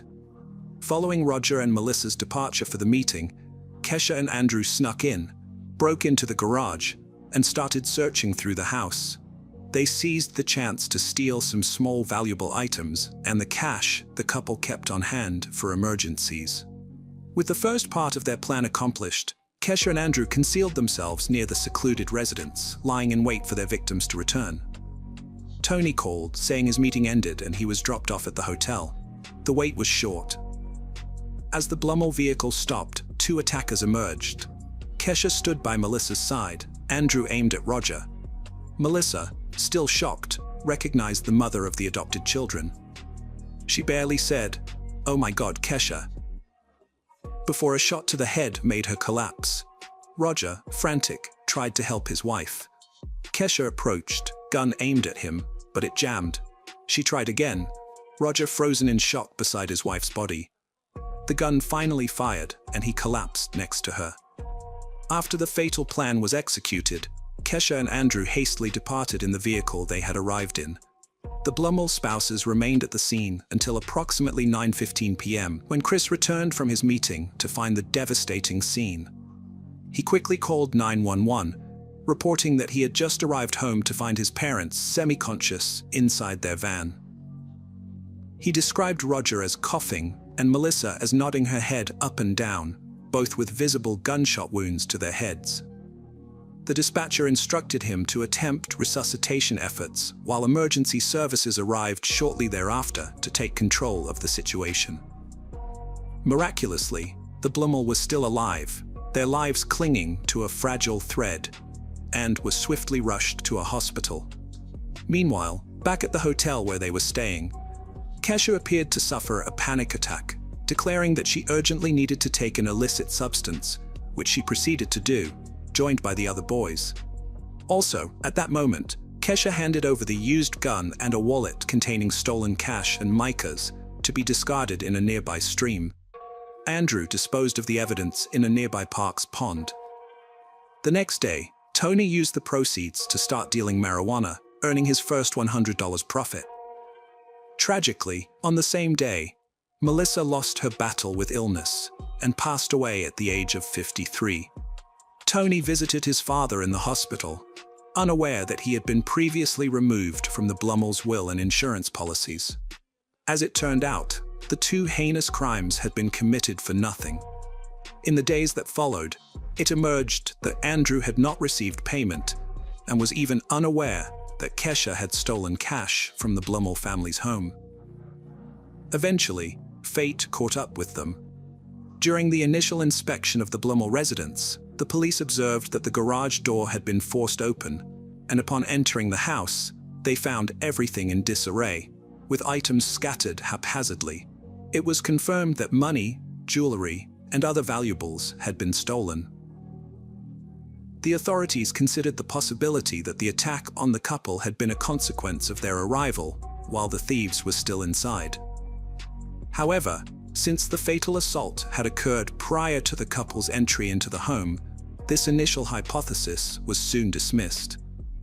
In the van where Roger and Melissa were attacked, no significant fingerprints were found, although investigators did discover a book casing. Then the authorities shifted their focus to the victims' workplaces, suspecting that a disgruntled client might have sought revenge. However, this theory was also ruled out, so it was time to interview people close to the couple. Tony was first on the detective's list, as he had been the last person seen alive with the victims. But he vehemently denied any involvement, claiming he knew nothing about the incident. According to him, after finishing dinner, he had returned directly to the hotel where he was staying with his mother. The hotel staff corroborated this alibi. Next on the list was Chris, who had discovered the bodies, but he was quickly cleared after verifying that he had been at a dinner with the wrestling team at the time of the incident. However, the investigators discovered an anomaly in his behavior. He didn't appear overly distraught, instead seeming lost in thought. When police pursued this lead and questioned him about his parents' disappearance, Chris promptly replied that one person came to mind. He added that the only individual who might harbor a grudge against their parents and possibly be capable of such an act was his older brother, Tony. With this significant lead, the authorities caught a fortunate break in their hunt for the culprits. A man contacted the police, revealing that a young acquaintance of Tony's had approached him to buy a gun. The detectives homed in on this individual, and upon digging into his background, uncovered a long history of drug-related offenses. Furthermore, they discovered he had accompanied Tony on a trip to California. The suspect was none other than Braden. Shortly after, Braden received a message from his family warning him that the sheriff's office investigators were seeking to question him about the Blummel case. The morning after, Braden voluntarily went to the police station. According to a press report, on his way to the station, Braden stopped at a pond to dispose of an item, allegedly the guns used in the crime, which had not been discarded as planned. As it happened, he was already under surveillance. And when the police searched the water, they found an unused pistol in the bag he had thrown away. Braden's interrogation lasted 3 days, during which he initially denied any involvement in the incident. However, he eventually cracked under the pressure from the authorities, confessing everything he knew, revealing that the idea for the attack originated with Tony. Tony Blummel, 18, and his biological mother, Kesha, 35, were arrested on November 19, 2013, at their hotel. Andrew, also 18, was taken into custody, and Braden, another 18-year-old, was arrested the following day. Initially, Kesha denied any involvement in the robbery and other crimes, while the 3 young men confessed. On November 25, 2013, the accused made their first court appearance via video conference, facing identical charges: first-degree murder, attempted first-degree murder, 2 counts of aggravated robbery, burglary, and theft. Bail was set at $500,000 for the 3 young men and $1 million for Kesha. On December 21st, Roger's heart stopped beating, and at just 48 years old, he was reunited with his beloved Melissa. Following Roger's death, the situation for the woman and the 3 young men took a dire turn as they faced the possibility of being charged with capital murder, which carried the risk of a death penalty sentence. On January 3, 2014, the 4 detainees were formally charged with 1 count of capital murder for allegedly killing multiple people in the same incident.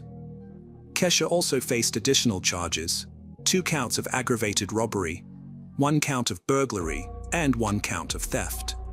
The preliminary hearing took place on July 17th of that same year, by which time Braden had cut a deal with authorities, agreeing to become the prosecution's star witness in exchange for leniency in his sentence. In 2015, following a year of negotiations, Braden and 2 others implicated in the crime reached agreements with the prosecution. Under these agreements, the accused parties would not contest the charges brought against them, and in return, they would relinquish their right to appeal their sentences. In exchange, the prosecution agreed to refrain from pursuing the death penalty and to dismiss certain charges. In a series of separate hearings commencing mid-2015, each of the accused parties formally confirmed their intention to plead guilty. Kesha got life in prison without parole for capital murder, plus 10 years for aggravated robbery. Her sentences will run back to back. In court, she expressed regret and respect for the victim's family, but denied involvement in the crime. She's still in a high-security prison today. Tony Blummel, known to all as Tony, received the same sentence as his mother. At the hearing, his aunt Christina read a victim impact statement, thanking authorities for justice and mentioning the love Roger and Melissa had shown Tony. Tony listened in silence, tears welling up. Christina told him he'd chosen his path, and one day he might understand the consequences of those choices. Tony's now in a correctional facility with a record of many infractions. A week later, Andrew was found guilty of first and second-degree murder, sentenced to life and 155 months. Last, Braden, who'd made a deal with prosecutors, was guilty of second-degree murder, sentenced to 242 years. His first release chance is May 28, 2035, but he's had 71 disciplinary reports for bad behavior. District Attorney satisfied with case outcome. Despite waiving appeal rights, Kesha tried and failed. Undisputed, Roger and Melissa Blumell's lives ended tragically. Kesha's excess-driven life led to tragedy, sparked by a descendant rejecting her. For his part, Tony repaid the couple's love and care with resentment, envy, and violence, opting for an unjustifiable path of substance abuse that ultimately led him to commit a double crime. As a consequence, Kesha's younger daughter was forced to grow up in a foster home. In contrast, Chris Blumell, with the support of his family, managed to overcome the ordeal and build a fulfilling life.